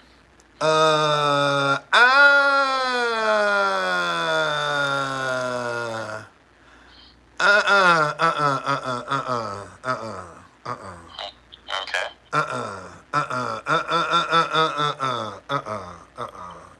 That's I know what you're saying, but see, things change and people change. People might change and people do change. You see what I'm saying? If you cement yourself into a situation where all you're around is people that are terroristic and trying to tear you down. Okay, but hold on a second though. But see, this is the problem I have with this statement. When people say, tell me who your friends are, and I'll tell you where you're gonna be in 5 years. Is first of all, anybody that is proactive, that is searching the horizon, that's trying to be the solution, trying to be the answer, is not going to tolerate a whole lot of stuff. Absolutely. Okay, so that person that you can tell where they gonna be by the people they associate with, they ain't trying to do nothing anyway. On the real tip, they really ain't trying to do nothing anyway. That's why you can label them and you can profile them, because they don't have nothing on their head. See, example, and let me give you an example. Okay. If I see a black man walking down the street with his pants down around his ass, I know he ain't got nothing on his mind. I'm sorry, say that again. Did he what? He ain't got nothing on his mind. Okay, I know that from experience. Honestly, if you want my opinion, I honestly don't see the benefit of that. So if you're asking, no. But what? So what I'm I don't- saying? See, the what we have, Rob, is we're dealing with mindsets, man. True. Okay, and I don't think we really focus on the mindsets of people like we should. Okay, because Well, we could talk about that for hours and get back to the fact that the mindset starts with mental health, which deals with their mental health and well being. If they have to sleep on the street, what the hell are we doing? You can't. It's like when people call me and they wanted me to teach them about business, and I'm a mentor. They pay a lot of money, but you know what? The first 3 or 4 times I talk to them, it's all about the stuff that happened to them when they were in 6th grade. Did you know that? mm-hmm. Well, Why? well, Why do you but think see, that is? now let's talk about that, because there are a lot of people that's stuck. Oh yeah. You know what I'm saying? There are a lot of people that can't get out of their past. It's holding them back, and Yeah. and they don't know what to do. And see, anytime that you cannot let go of your past, you are a reactive person. You take it personal. Well, you're also a firefighter. Just think about it. You're running around waiting for the next fire, trying to figure out how to put the next fire Well, out. that's a reactive person. Victimology, of Yeah, course. you see what I'm saying? You're reacting to everything that come into your life. Everything you're thinking about, you're reacting to it because you're taking it personal. It's all about you. And seeing if you're trying to move past that, you got to understand, man, these are some situations that I'm just gonna have to endure. This is a process for me that I'm gonna have to go through. It ain't about me personally. It's about the process that I gotta go through. Because most of the time, when you go through a process, you're gonna learn something. And that's what most folk don't want to do. They don't want to learn from that process. All right, my friend. Jonathan has stated you're hogging the conversation. Rob, you know what? Let's let John talk. Let's hear what other people have to say. I'm excited to hear what they have to say, and know that we have this bat line. Okay. I'm excited to hear other people's maybe analysis and ideas how they would handle something like this. Because guys, again, we might think we have a tough time because we're homeless right now. We in the typical sense, but just 3 days ago, everything went to hell overseas. How do you deal with that? Wish you best, brother. Much love. Talk to you soon. All right, Rob. Yep. Okay. So anybody listen, man. If you want to call me, 202-320-4336. Go ahead and give me a call. Okay? If you want to call, go ahead and I'll take your call. All right? Matter of fact, let me see if I got my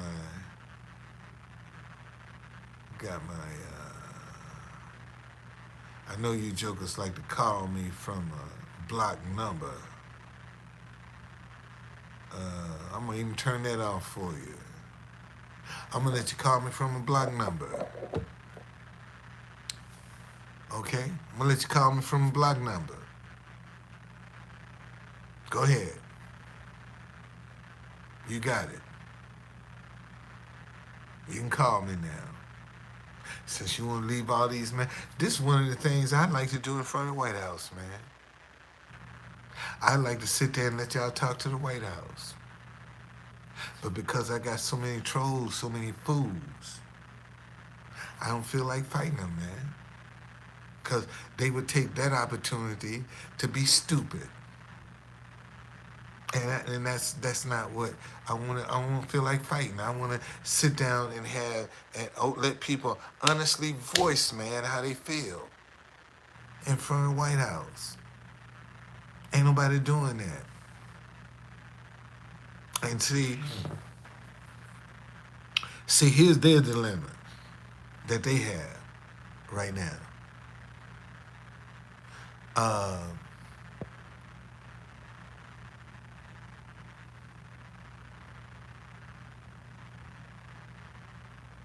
um, here's the dilemma that they have with me, because I know some of them. I know somebody down there is not liking the fact that I'm playing the national anthem of Taiwan. I'm playing the national anthem of South Korea.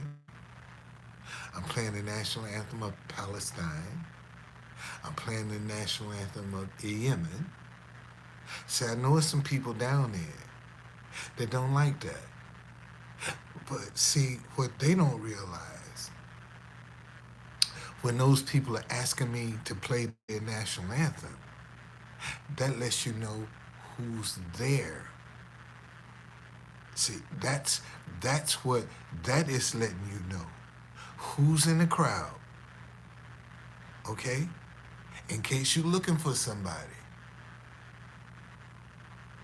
Okay? All right? In case you're looking for somebody. See? And there's so many ways. There's so many ways. Yeah, he sent me $50. Yeah, he did. Yeah, he did. Yes, sir, he did. Yeah, he did. It's true. He did. It's true. Yes, he did.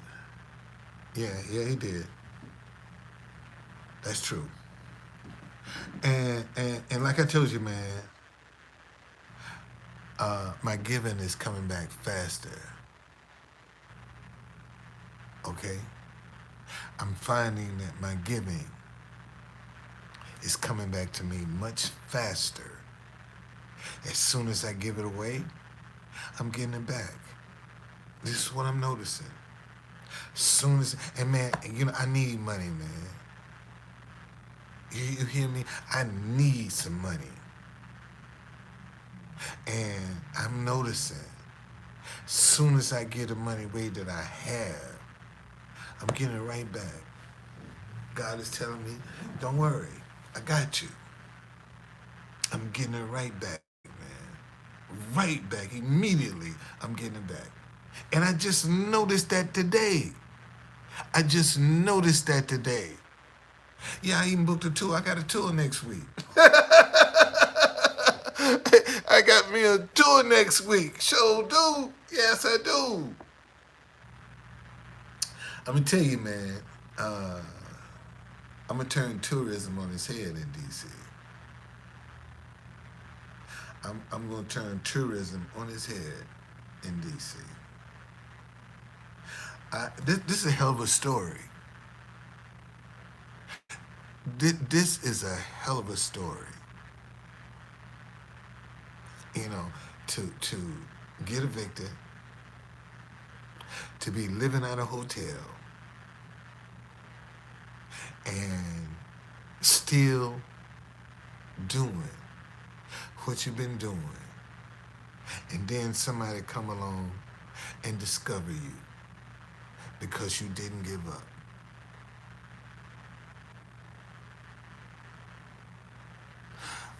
Somebody asked me, how do I feel about a nursing home?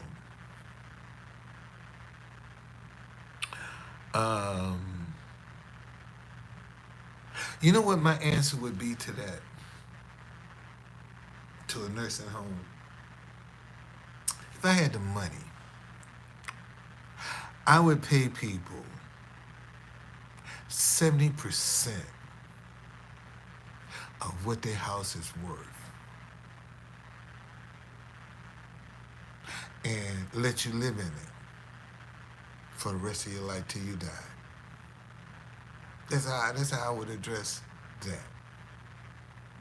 If I had the money, I would pay senior citizens that are 70 years of age or older 70% for their house and allow them to live in it. Give me 30%, and I will allow you to live in it until you die. When you die, the property is mine. That's what I would do. And have restrictions about who can come there to live with you too. Any and everybody ain't coming up in there and stay with you for no free ride.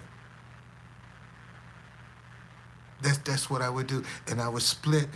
You're responsible for your own utilities, and I would split the expenses, the maintenance, 50-50 with you. I split it with you. And you got your 70% that you can live off of, and you ain't got to move. You can stay right there. You don't have to pay me no rent. Just pay your utilities, and I'll split the expenses with you, maintenance, 50-50. And you can stay there until you die. That's what I would do. That's what I would do. If I had the money, man, I would go around and buy houses from senior citizens and let them stay there. Why? So one guy said, "Why would you do that?" So that people can still have some sense of familiarity. Okay? He says it's not economical. What do you mean it's not economical? Why not? I own the property. I own the property. Okay? I'm going to take possession of it. So I'm just waiting until I'm giving them the courtesy to live it until they die. And everybody ain't going to be, if you're 70 years old, I mean, now, mind you, I got money. Ain't like I need money. See, you talking about people these investors that ain't got no money. I got money. That's why I can give you 70% for you, because I got other streams of income that's coming in. Okay?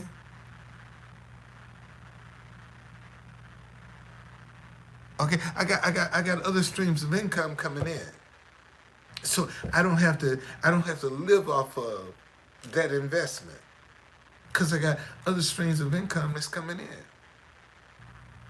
So now I can give senior citizens the options to live in some dignity, man. You know?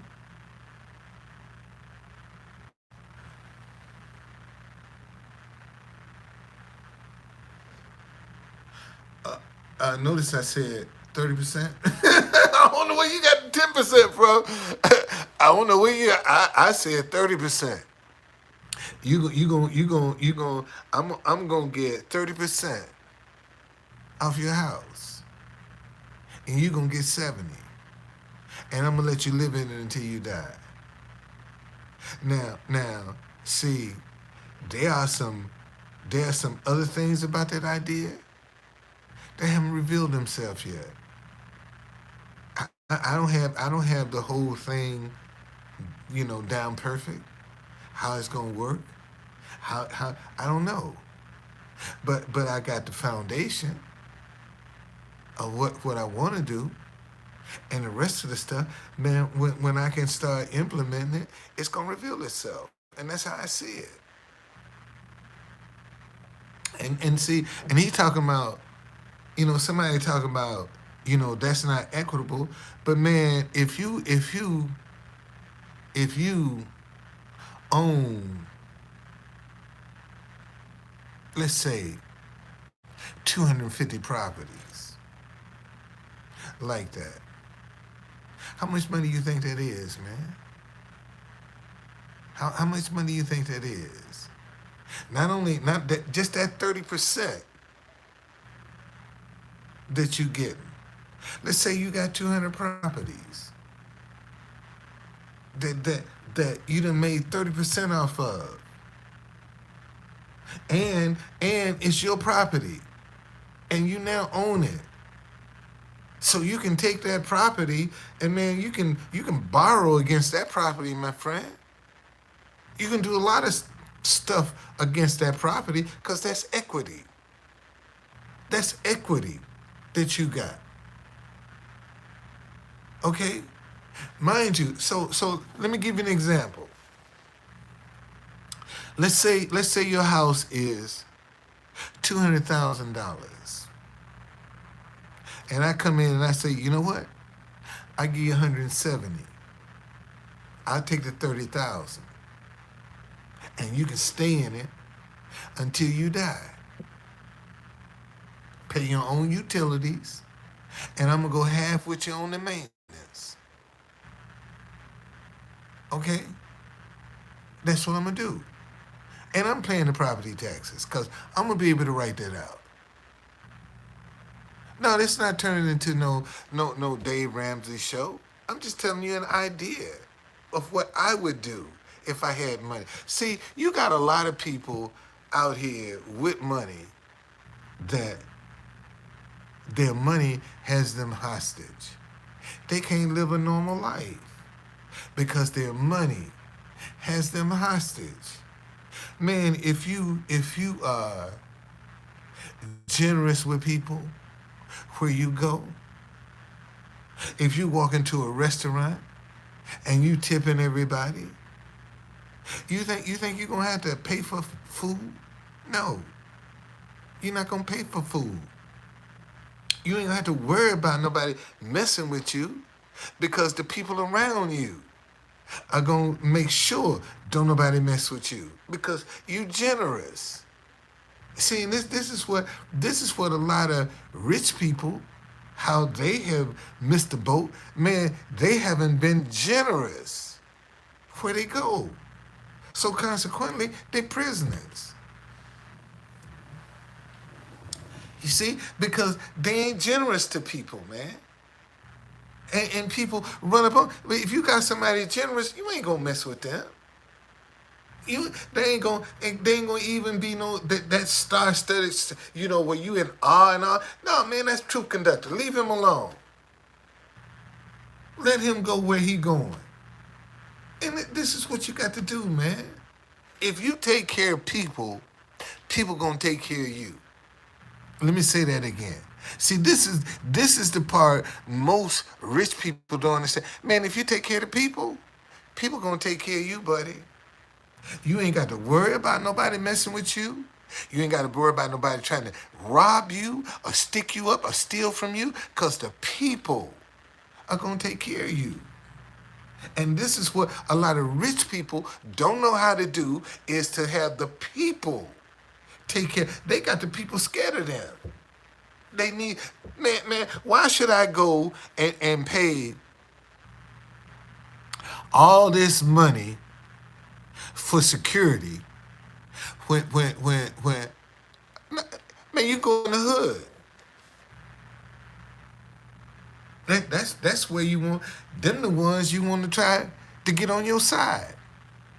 The ones in the hood, cause they got their ear to the ground. See, that joker in the hood got his ear to the ground. See, he knows he get the gossip. Listen to me, y'all. Do not think for 1 minute that the underground economy is not alive and well in the black community.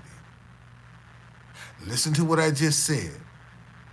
Do not think for 1 moment that the underground economy is not alive and well in the black community. What do you mean, truth conductor? Where do you think all this hot stuff go to? The underground economy. All this stuff they stealing. Where you think it's gonna go to? The underground economy. Somebody buying that stuff, man. That's why they stealing it. Okay? Speaking of Ohio State University, my grandson was a freshman there when he first started school. And I went up to see him at Ohio State for Family and Friends Day. And drove the caddy up there, as a matter of fact. What's the underground economy? That's for hot stuff, man. That's for people that are boosting. People that are stealing. and selling stuff hot. That's the underground. That's no. That's the underground economy, man. Every city has an underground economy. How you where you think this stuff that's stolen? How you think where you think it goes to? Underground economy, man. All this hot stuff, it's off the books. Yeah, that's an underground economy. Anything illegal, it's an underground economy. Cause it's off the books. And you got a lot of people right now that's off the books, making money. And they making money, buddy, better than you. Off the books.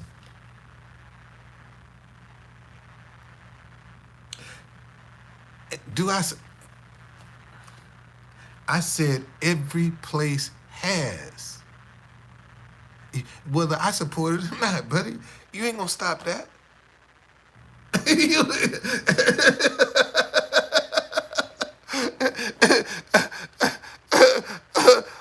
Oh, don't nobody make more money than you? Shit, hit up my. Yeah, let me see how truthful you are. If don't nobody make more money than you, hey man, put a dollar sign in front of Truth Conductor. Hit my cash app up. Let me see what you're working with.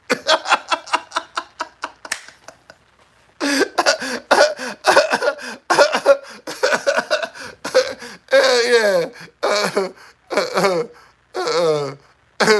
Okay, so listen to me.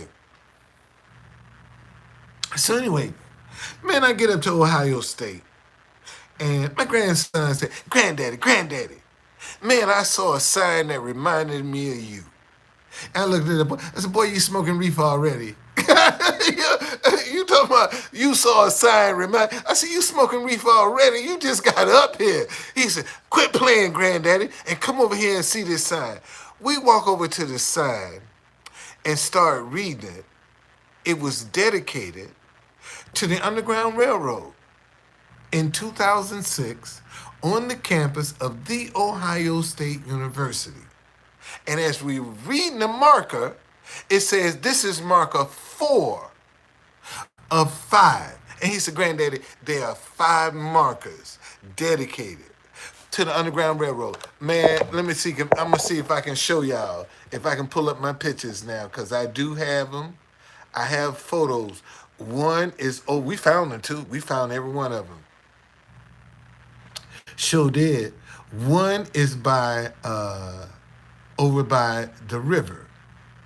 It's on a path. That's the first one that you find. Then when they came followed the river, they cut over by the stadium. That's where the second one is. The third sign for the Underground Railroad is near Mirror Lake. Now, why Mirror Lake was important was because they had a little, like a little entertainment, a little. It was like a little outdoor place where for music, for plays, and it's like the Coliseum. They had the bricks where you could sit. You just carve down like a little thing that you can sit around, and then there was a stage over there. Well, that was where Mirror Lake. Well, when you got to Mirror Lake, you had to bear right to go north to Canada, because if you bear left, you was gonna go west. Okay, so you had to bear right, and see, and let me share this to y'all. See, the North Star was important to us when the sky was clear, and we had. I'm looking for these. I'm looking for these signs, y'all, because I sure got them. I got all 5 of them in here. The North Star was important to us when the sky was clear. When the sky wasn't clear, man, we had to remember landmarks. And right today, you can ask any black person for some landmarks. And in them landmarks, I mean, it's for some directions, they gonna give you a landmark with their directions. Whatever, ask any black person for some direction, man, they gonna make sure you recognize that landmark. That's the Underground Railroad. The Underground Railroad was nothing but a code system that was only known by us. And right now, you have black folk that know each other more by their nickname than they do their real name. The Underground Railroad. That's all that was. Because you just had to remember what the nicknames, what they stood for. Okay. Now I'm trying to all right. I'm trying to find these signs right now, man. Hold on a second here. I got them. I got them.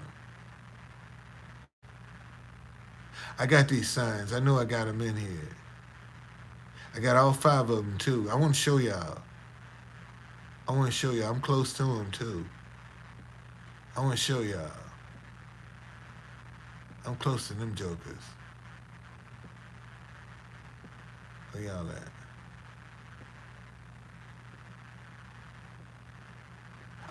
Here we go. Yeah. See, so you train your eyes. Now, let me show you. Let me read the first one. The Underground Railroad on. That's 4. Let me start with number 1. That's 3. All right, here's number 1. Okay, the Underground Railroad on University land. See, this is the first one right here. That's what it looked like.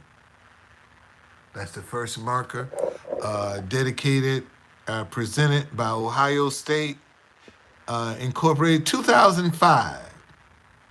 The Underground Railroad was an idea invented to aid the resistance of African Americans to slavery. In Ohio, this is kind of hard to read. That's number 1. Let me see, can I get number 2? So let me get one that I can read. Okay, let's see if this one is better. This is marker 4 of 5. Joseph Sullivan, a member of the Board of Trustees of Ohio State, was known as a friend of the colored race. You heard that? A friend of the colored race. He grew up in Kentucky, but developed a distaste for slavery after witnessing a slave auction. Another Ohio State board member and a professor of agriculture with the wait a minute, you get the message. So this is the one. That's 4. Let me show them to you. Let me show, because they're hard to read, man. This is the one over by the stadium. See, if you can, right in the background behind this tree right here, there's the stadium for The Ohio State University, where Ohio State football. This is a marker that's dedicated to the Underground Railroad. This one is in front of the Student Union building, right here. This is the marker that's in front of the Student Union building. And where's the one? This is the one. Oh, this is the one over by Mirror Lake. That's the one by Mirror Lake. That's the one you had to go to the right of at Mirror Lake. And you know, again, how come we didn't know that? That the Underground Railroad went through the heart of The Ohio State University. I mean, just in 2016, Georgetown University admitted that they had to sell 272 slaves to stay afloat, and in 1838, and they now have a $27.21 fee that students are paying for. I guess that's some form of reparations. But see, my question for Georgetown is this: if you had 272 to sell, how many did you own? Let's talk about that. If you had 272 to sell, how many did you own, Georgetown? And do they deserve a free education? Even though you didn't sell them into slavery, you still own them. Do they family members get a free education? See, we haven't even gotten to the bottom of how many of these white institutions that were only able to survive because they had their fingers in slavery. And the truth hadn't been told. You see, so let's get down. If we don't correct this flawed American history that we teaching, ain't nothing gonna change. Nothing is gonna change, y'all. Everything's gonna stay the same. You see, because we don't want to face the truth. We don't want to deal with the truth. And instead of hiding this Confederate history, why don't you just set the record straight? Set the record straight. Tell the truth. Why don't you tell the story of Sally Hemings around Thomas Jefferson? She was a minor when he started sleeping with her. And man, in fact, during that election when he good night during the election, man, they accused him of being a pedophile, and he said it wasn't true, and it ended up being true, and she had about 5 or 6 kids for him, and some of them are passing right now in Ohio. Some of Thomas Jefferson's children that he had with Sally Hemings are passing in Ohio right now, because that's where the majority of them went, to Ohio. See, in Pennsylvania, if you were enslaved and you were there for more than 6 months, you were automatically free. That's why when the Capitol was there, the 4 times it was in Lancaster, it was in York, it was in Philadelphia twice. That's why George Washington always rotated his staff every 4 months, because he didn't want to get up to the 6-month threshold where his slaves would be automatically free. And there's a woman, oh God, what was her name? Dang, I got her name on the tip of my tongue.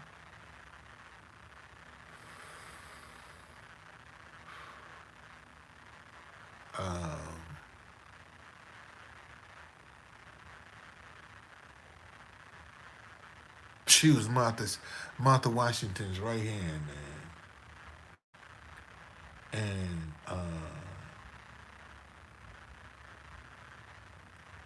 she wanted to be free. And Martha Washington gave her as a wedding gift to her granddaughter. And they were living in Philadelphia. And she was steadily slipping her clothes out the door. And one day she just walked off. Never to be seen by Martha Washington again. And a lady ran into her in New Hampshire and said, "Where's Martha?" And she, Ona Judd. That was her name, Ona Judd. And the owner looked at the ground. And the lady say, why'd you run off? You had the best life in the world. She said, but I wasn't free. I wasn't free. Man, you had a guy by the name of Robert Lee. He's actually in pictures with George Washington. Was his slave. Was it? You can call him his valet. Man, that man broke both of his knees trying to get to George Washington. Broke both of his knees trying to get there, trying to get in serving. And there are pictures where he's actually in the background, painted in the background with George Washington, Robert Lee. Sure did. And George Washington had a cook by the name of Hercules. Hercules, see, this was the out for slavery. Manumission, which means somebody died and grant you your freedom. You can run away. You can buy yourself out of freedom or die. Those are only 4 outs. And that song, Before I Be a Slave, I'll Be Buried in My Grave, somebody meant that, man. Somebody meant that. Everybody was not for slavery. Okay? But those were the only 4 outs. And see, because you were used to running errands and people were used to seeing you out in the street, because you ran errands. See, you can just walk away and not come back. Well, see, here's the thing, man. Here's the thing. If people really want, this is Black History Month. I'm a Black historian. And if people really wanted to help me, man, they could pay me. See, people can get money to you all different kind of ways. That's what a lot of folk don't realize. See, somebody can hire me as a consultant and pay me some crazy money as a consultant to help me get back on my feet. You imagine how many companies that need Black historian doing Black history, and my phone don't even ring? And companies need somebody that they can talk to. Not only that, not only am I a Black historian, but I done developed a brand too, Truth Conductor. So you get 2 for the price of 1. And a lot of folks told me, just like my tours. Man, when you book my tour, you get 2 for the price of 1. Because not only are you going to get a Black history tour, but you're going to get the Truth Conductor to do the tour for you. See, now listen, look at this guy. See, this is what I tell you, man. Now I should apply for a Black historian job. God dog, David, man, you job crazy. That's all you can think of is job, man. Man, ain't no job gonna pay me what I'm worth, brother. Yeah, ain't no job gonna pay me what I'm worth. Ain't no job gonna pay me what I'm worth, man. See, what I need for one of them countries like Qatar or Dubai or Saudi Arabia to call me over there for an hour and pay me some crazy money. Hey, True Conductor, you play our national anthem out, man. Here, man, I'm gonna give you $10 million. Come on over here and speak to me y'all laughing. $10 million to them is just like this right here. See, $10 million to them is just like this penny. That ain't nothing to them, because they got trillions of dollars. So $10 million to them, man, that's a penny. That's less than a penny for them. They don't care nothing about that. That's why they pay all these ridiculous money to these athletes and entertainers. Cause what we see as a whole lot to them, man, that ain't nothing. That guy, I throw away that. every minute almost. Can you imagine, man? I keep telling y'all. See, a lot of people don't realize you live a different life when all your needs are met. Let me say that again. Man, you live a different life. We look a totally different life when all your needs are met, and you ain't got to worry about how this bill gonna be paid, how that insurance gonna be paid. I mean, everything is just taken care of, and you got tons left over that you can help other people with. Man, that's a whole different. Can you imagine? Can you imagine? Can you imagine if you married? Man, what it would be like to be with your wife when you say, "Hey, baby, come on, let's run over to Paris for the evening. Let's go down to Cancun. Let's go to Cancun for lunch and come back." And people do that every day. And we still arguing and fussing and fighting. And people living all kinds of ways. Man, y'all would be surprised. Y'all would be in shock the way some folk are living in this country. And you looking down your nose at them. And you'd be surprised. A lot of these immigrants that y'all looking at, they got some immigrants coming in this country, like from Ukraine. Shit, living better than Americans. They got people from Ukraine living better than Americans. Free housing, free transportation, and a stipend. For real. You got some people from Ukraine right now, free housing, free transportation, and a stipend to go along with it. And you footing the bill. You're footing the bill.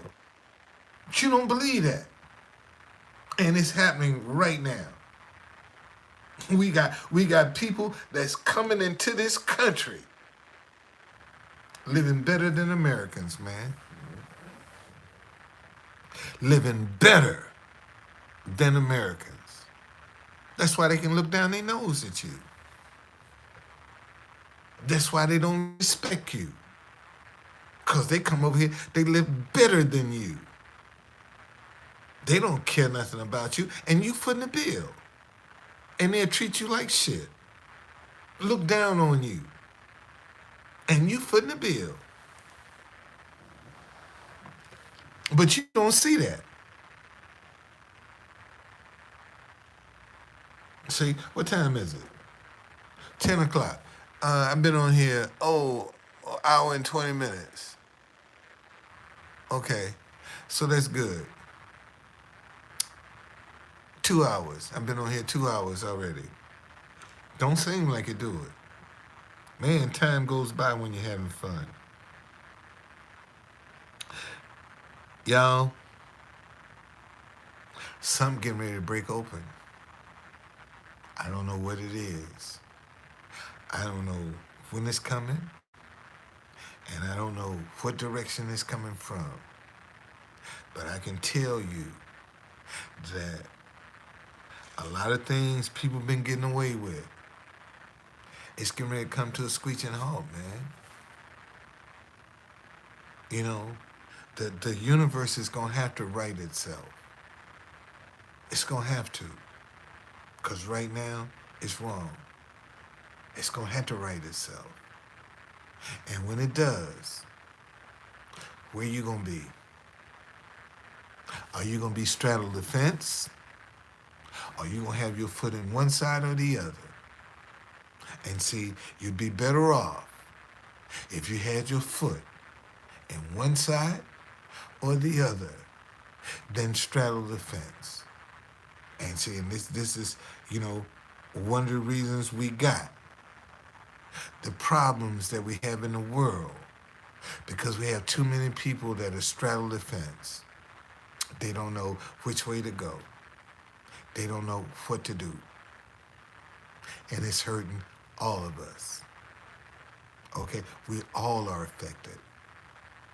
We all got to eat. We all got to have some medicine. We all got to pay utilities. And we still fighting each other. We still hating each other. And we still paying the same high price. What's wrong with that picture?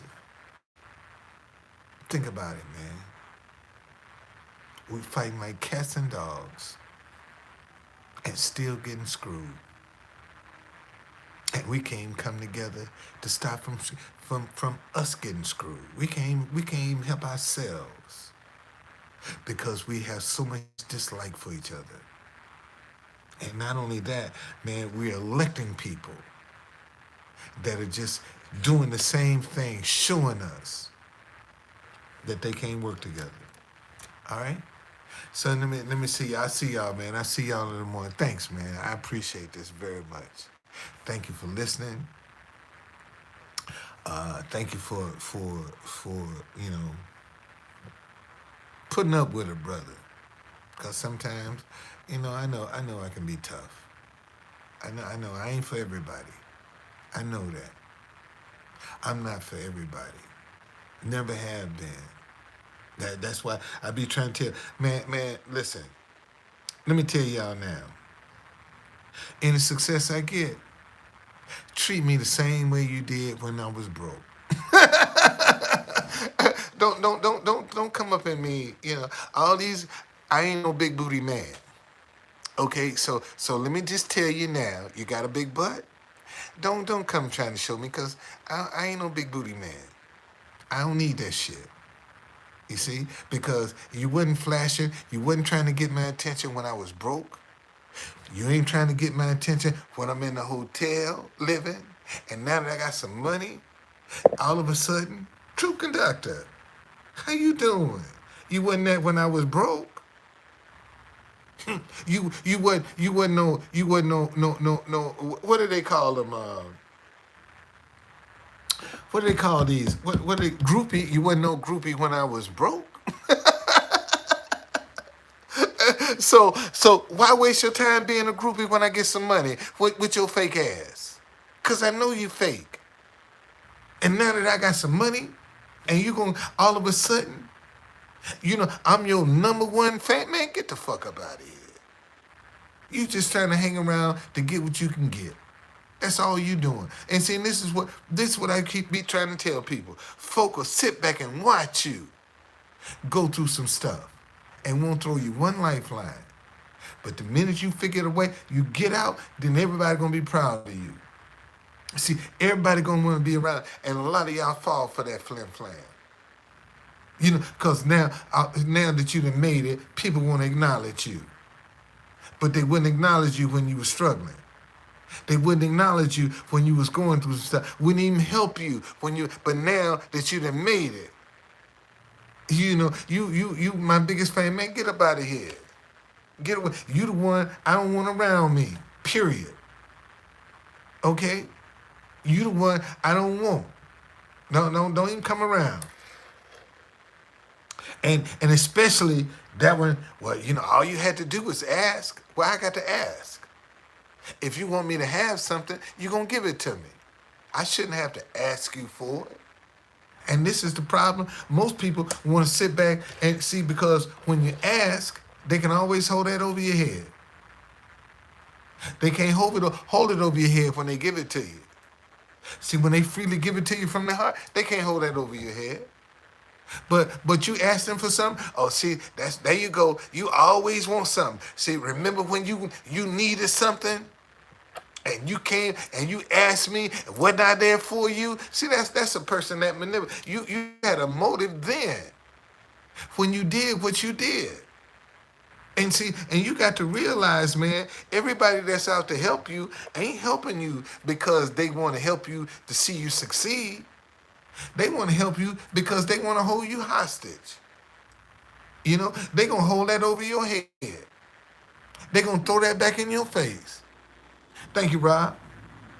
See, that's how people will do you, man. And guess what? Sometimes it's family. Sometimes it's your closest friends that'll do that to you. They'll hold you hostage. They sure will. Okay? Be the first one to try to manipulate you with what they used to do. Remember when I did this for you? They'll never forget, man. Ain't gonna never forget. Every little thing they done. And them jokers so petty, they'll be the first ones that want it back. You ever had somebody give you something and then they turn around and tell me, well, I want my stuff back. Man, you should have never gave me that shit. Take it. Don't give me nothing else. I don't want nothing else from you. Ain't that something? Somebody give you something and then y'all fall out and the first thing they do, they want it back. Man, get this stuff and get gone. I don't even want to see you no more. Don't even come around me no more. If that's how you gonna act. See? And that shows you they didn't give it to you from their heart anyway. They had a string attached. See, listen to me. And especially you ladies. Okay? Anytime you gotta ask a man for something, man, that joker got a string attached to that. And that string is attached to your panties. Whenever you got to constantly ask, he got a string attached to your panties, buddy. Because every time he give you something, he's snatching, he pulling, trying to get your panties off. That's what he gonna, and he gonna keep on being nice enough that one day you're gonna say, oh man, this is a nice guy. And boom, that's when the devil gonna come out. Soon as you open up your legs, that's when the Satan gonna raise up his ugly head. Cause then he gonna figure, oh, I got her now. See, she's dependent on me now. And this is what, I'm talking to my ladies out here now. See, this is how a lot of men gain control over women. Because they make them dependent. See, they so kind and they so helpful, and every time that woman wants something, she got to ask for it. He ain't gonna give it to her. No, she gonna have to ask for it. See, because if he gave it to her, she gonna think he weak. He trying to buy her. See, that's a screwed up thing in our community. You know, a good man. See, women think he trying to buy her because she ain't got to ask him for nothing. He listening to her needs. Okay? And he's making sure she got some money in her pocket. Her nails done, her hair done. See, women like that, oh, I got me a sucker. See, but that joker that they got to beg and plead and cook dinner for and screw just so they can get to the mall, just so they can get some money for the baby, for some milk, or get some money to go to the grocery store. Have you noticed how convenient they are when it comes to sex? But when you ain't trying to get off no sex, they ain't got time of day for you. Have you noticed that, ladies? I know I'm talking to somebody. Cause that's how men are, man. That's how they are. When they trying to grab control, and especially a selfish man. Man, he all about that next nut he can get. That's the only thing that's important to him. He don't care nothing about that woman. He don't care nothing about her feelings and her emotions and her desires and her aspirations. Only thing he interested in is the next nut he can get. And that's real for some men, man. Only thing they concerned about is getting that nut. They could care less what come after that. The consequences after that don't even matter to them, even if it's a baby. They ain't gonna take care of it no way. Cause you stupid enough that they done told you, man, they got 11 different babies with 7 other different women. And you still stupid enough to open up your legs to them. You got to be crazy. So Devin say, so how does a man change his mindset? Be honest with himself. It's just that simple. Most folk don't know how to be honest with themselves. So if you want to change your mindset, start with you.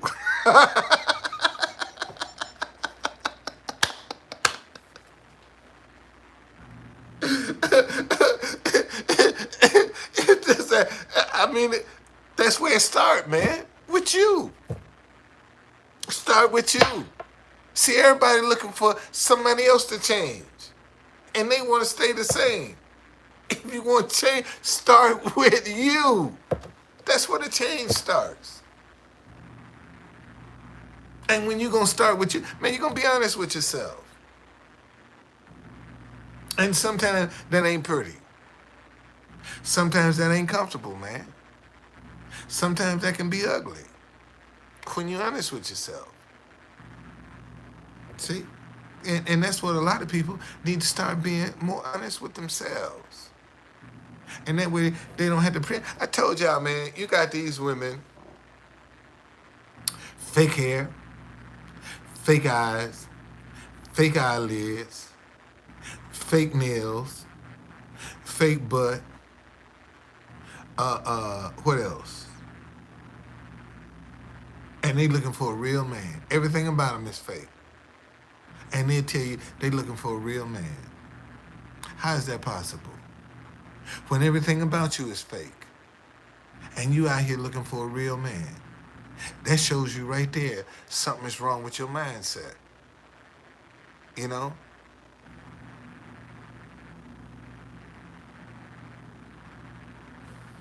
Let me see. Let me go back here. He says, so how is a man fault that women want these things? I'm not trying to, I don't understand that question. Explain that. Ask that a different way. Ask that question a different way. Let me see, can I answer it for you? Ask me that question a different way.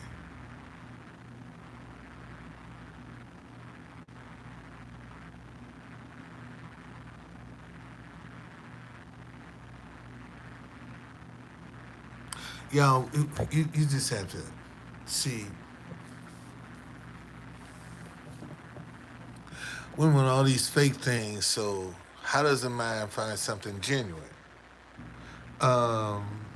It's real simple. You gotta know what you want, man. You gotta see, most folk don't consider the characteristics that are important to them. It's important for me to have a woman that can manage some money. That's important to me. I need somebody stingy, like my wife. That girl can squeeze $1. She's from the Philippines. Okay, so that's important for me.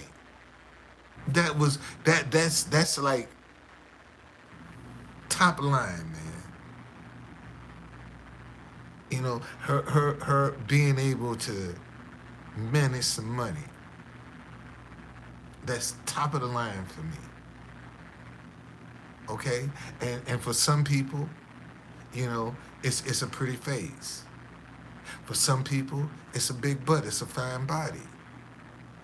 And see, this is one of the things that I've learned about these fine bodies and these big butts. One baby will knock all that out. One baby. And 9 times out of 10, when she had that baby, she gonna be too lazy to exercise, to whip that body back into shape. See, a lot of women, you know, once they have a baby, man, they ain't trying to, that's it. That baby do some damage to that body that they were so proud of. Now you got stretch marks. You got all these kind of different marks. Your titties done drop. You know, your butt gonna sag. See, that's what a lot of these brothers running around here talking about, getting these 20 and 30-year-old big butts. Shit, that butt getting 40, 50s, and 60, that joint gonna drop, buddy.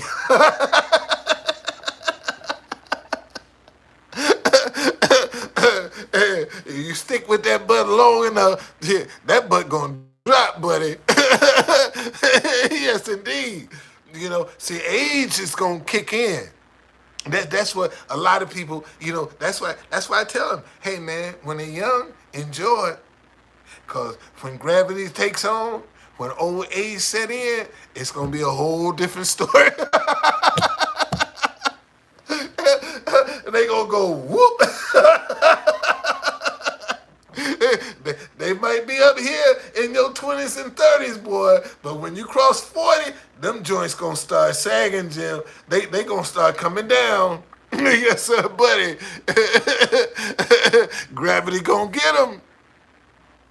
Gravity gonna get that big butt. Man, I can't believe that you have so many women that are risking their lives getting this big butt surgery. I mean, I can't, for the life of me, I can't fathom. Why would you risk your life just to have a big butt? That show you ain't got nothing on your mind right there. If the only thing that's important to you is a big butt, and I bet you can't even balance a checkbook. See, that's the thing about these big butt women. Most of them can't even balance a checkbook. And you got guys, now you're wondering how you got jammed up with this here. Cause all she looking for is a child support check. See, and let's talk about that for a minute. Man, you'd be surprised at how many of these young girls out here, they just looking for a child support check. And they want to get an entertainer or athlete and get a child support check. That's their payday. You don't man, you know how many women that use children as their retirement? I mean, come on, man. You think all these parents that on Saturday in all of these sport leagues, you think that ain't their retirement? Think about that for a minute. You think for 1 minute, man, them parents don't see that as their retirement? That their kid gonna get in professional sports, gonna make it, and that's gonna be their retirement? That's gonna be their ticket? Because that person gonna be making so much money? You think parents ain't thinking like that? Shh, you out your mind. You out your mind, man. If you think some of these parents ain't pushing their kids because they using their kids for retirement. Okay? That's what they doing, man. And notice, I said people, they're black and white, Asian, Hispanic, you name it, man. They using their children as retirement. That's their retirement ticket. That's why they got them involved in this stuff. They make the sacrifices now. They go into the game. They got them in the league. You know, doing all those things necessary because you might make it.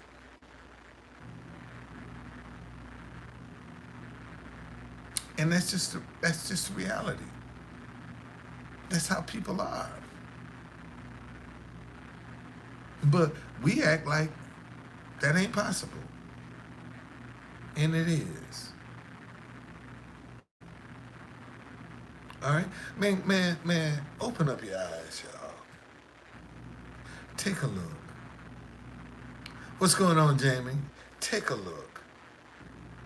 Take a look around you, man. We're all a human. We're all human. Listen, this is something that a lot of people don't want to be realistic about. Man, if you got any kind of attraction for the opposite sex, that's what it's about, is sex. That's what the attraction is, man. It's sexual. Every time you see somebody that you click with, man, it's sexual. It's sexual. That's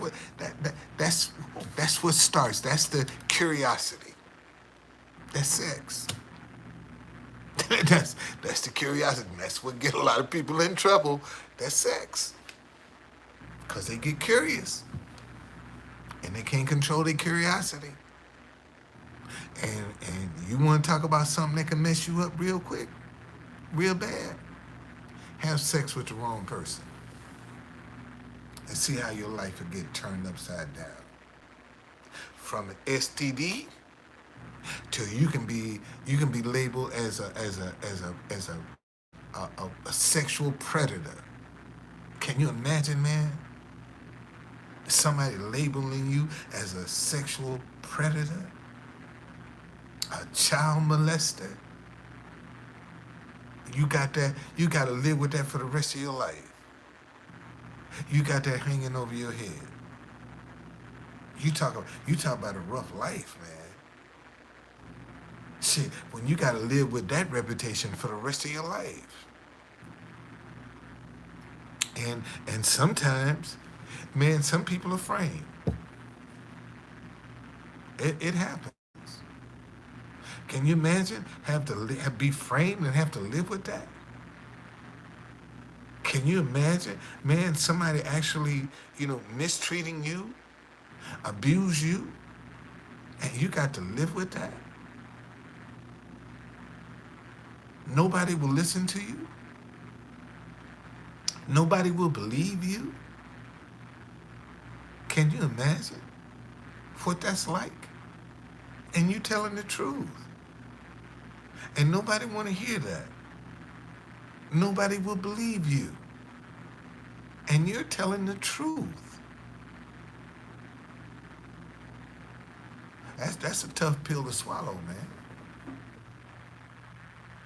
Especially if your life is turned upside down because you telling the truth about something and people don't want to hear that because it don't fit the narrative of what they're trying to push. And right now, negative narratives of what's profitable. People ain't interested. They ain't interested in nothing positive because it's not profitable. That's why these young kids ain't trying to do nothing positive because it's not profitable. And it's all our fault. We have to make it positive, profitable. But you got people, they want your ideas, but they don't want to pay for them. They want your ideas, but they don't want to pay for them. They want them for free. They want you to get out and make all the sacrifices free. Like I was showing you, the little guitar player down there. He has YouTube. I got YouTube Premium. He has to wait till a commercial before he can go to his next song. Man, I can go from song to song to song and don't never hear a commercial. And you think, and people look at me like, oh, somebody must be paying him. You playing our music, you play our national anthem. You think, man, that for me to sit down there and watch them people and half of them walk by and look, this is the kind of money. See, these are the fake coins. This kind of, man, I got all kind of coins from everywhere. People will come up and put it in a bucket, knowing this ain't American money, but they're getting something for nothing. See, they'll come up and put this in the bucket because I don't see what you put it in the bucket. I just see you put your hand in there. And I hear a coin hit the, but this is this kind of stuff that what people do, man. See, this is a dishonesty. This is what I'm talking about. And I'd rather for you not to give me nothing than to be deceiving like this. It's okay. And I had to tell a guy, had his family there. He said, sir, I don't have, I said, man, it's okay. I'd rather for you not to put no money in there than you just give me a nickel or a penny. I mean, that's just the way it is. That's just the way people are. You see, so, and like I told y'all, I just noticed today, man. Now it's really got my curiosity. Because as soon as I give, stuff is coming back to me just like that quick. Oh, I got to try this again tomorrow. I got to try it again tomorrow. I'm going to give, and I'm going to see how quick it's going to come back to me. See if this was just a fluke. I want to see if this was a fluke, buddy. You know, and let me tell y'all something. Listen to me, man. I get a lot of people on here that criticize me, talk about my wife and what she doing. See, this is what I know. God has given me the ability to be able to change my wife's mind. See, a man can change a woman's mind, but a woman can't change a man's mind. See, and I know that. Regardless to how my wife feel right now, I know God then gave me an ability to be able to change her mind. And if I go to her as a success story, you think she gonna frown on me? Hell no. What? Goddamn, about time you. It's about time. Let's go. Damn, it's about time. It took you long enough. You finally got there, huh? Yeah, I did, babe. I told you we're gonna be all right. That's what I'm saying. Didn't I tell you we're gonna be all right, girl? Didn't I tell you not apologize? Apologize. I told you we was gonna be all right. God, man, apologize to a brother. That's what you do. Apologize. Don't you do that no more. Oh, Lord have mercy. Boy, I have some fun with y'all. But y'all like, boy, True Conductor, you a trip. Yeah. Yeah. Yeah. Yeah. But one thing about it, everybody can't have me.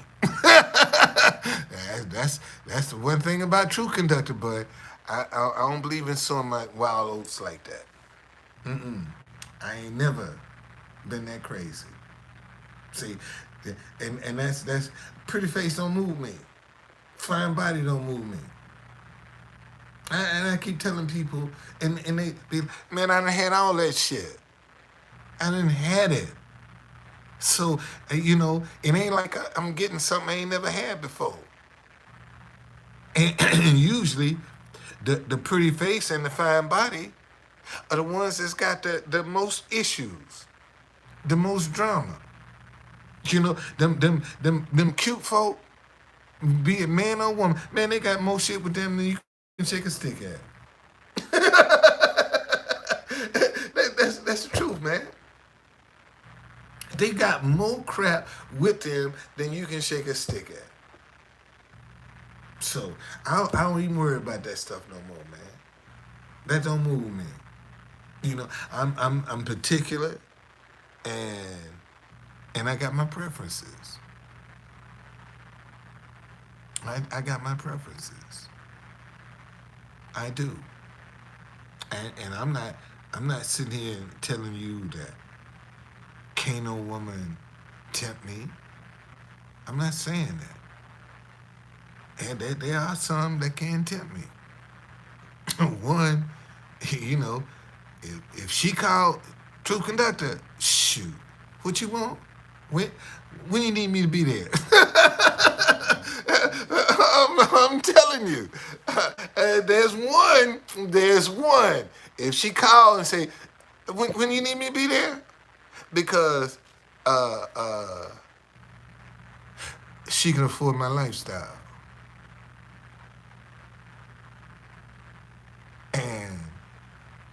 And this is what I don't understand about a lot of fellas. Man, if you're gonna mess up, why mess up below what you got? I don't understand that. Why you gonna mess up with something less than what you got? I mean, if you're gonna mess up with something that's better than what you got. Cause then you ain't gonna beat yourself up.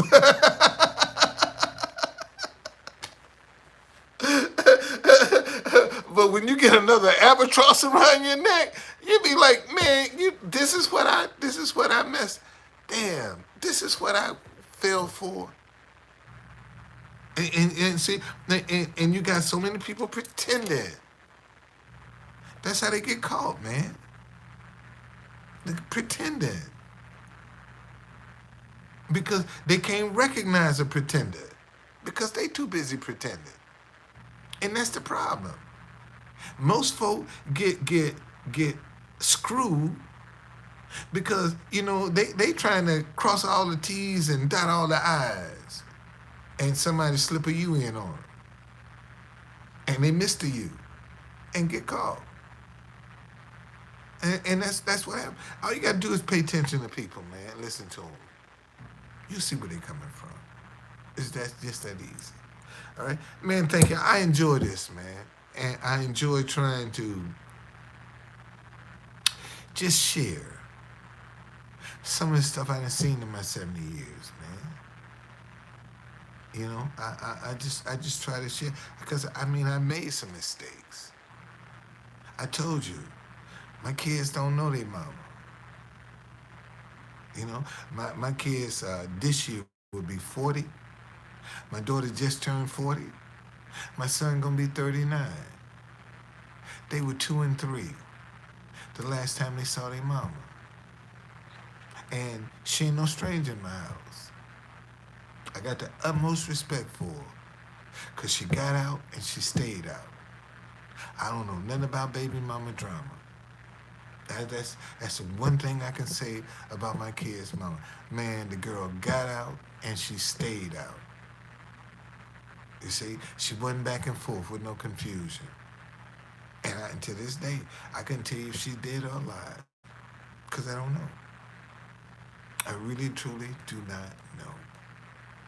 So, try that on for size, man. Where you gotta love some kids for both parents. You gotta have enough love for everybody, man. And try to provide an atmosphere where they can feel normal. And if it wasn't for my mother and my stepfather, I wouldn't have made it with them kids, man. I wouldn't have made it. Because I was out trying to, be successful as a street vendor. I didn't have to ask nobody, can I go to my kid's school? I didn't need permission. I could just pack up, man. Something tell me go to my kid's school, I just pack up and go to my kid's school, see what's going on. And most of the time, when that happened, I was walking into something. And I was just following my intuition. See, and that's one thing I didn't play with, was my kids' education. I didn't play with that at all. And I told my kids, because I realized real early that I didn't have patience for homework. I did not. I'm a parent. I don't have patience for homework. I'll give you a learning disorder.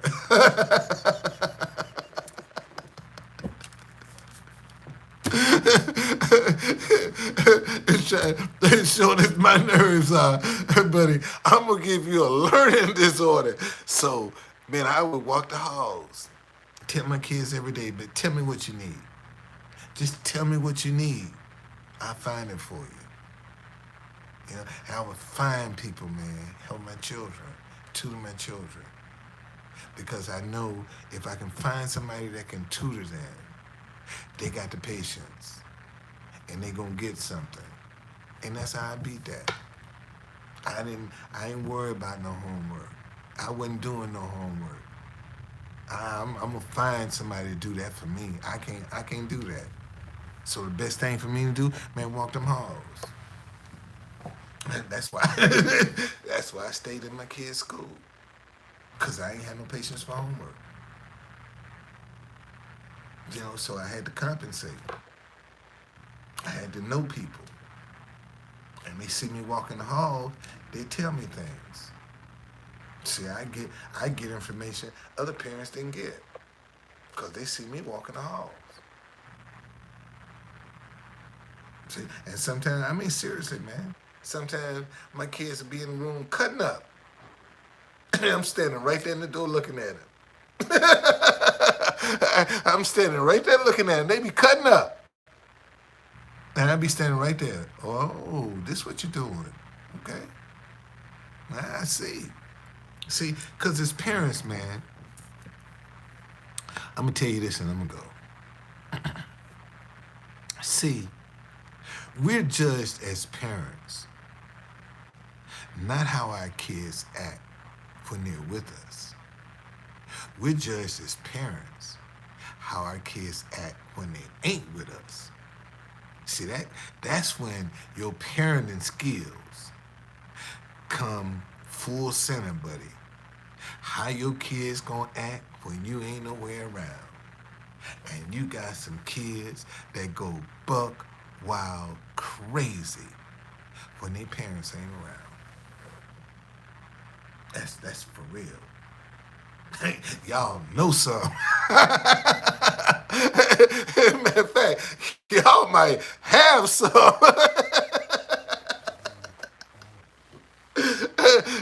Them jokers go buck wild crazy, boy, when you ain't around. That tell you how good you doing as a parent. How your kids act when you ain't around. That let you know. That let you know. Real quick. And see, a lot of y'all don't want to know how your kids act when you ain't nowhere around. And you need to know that. All right?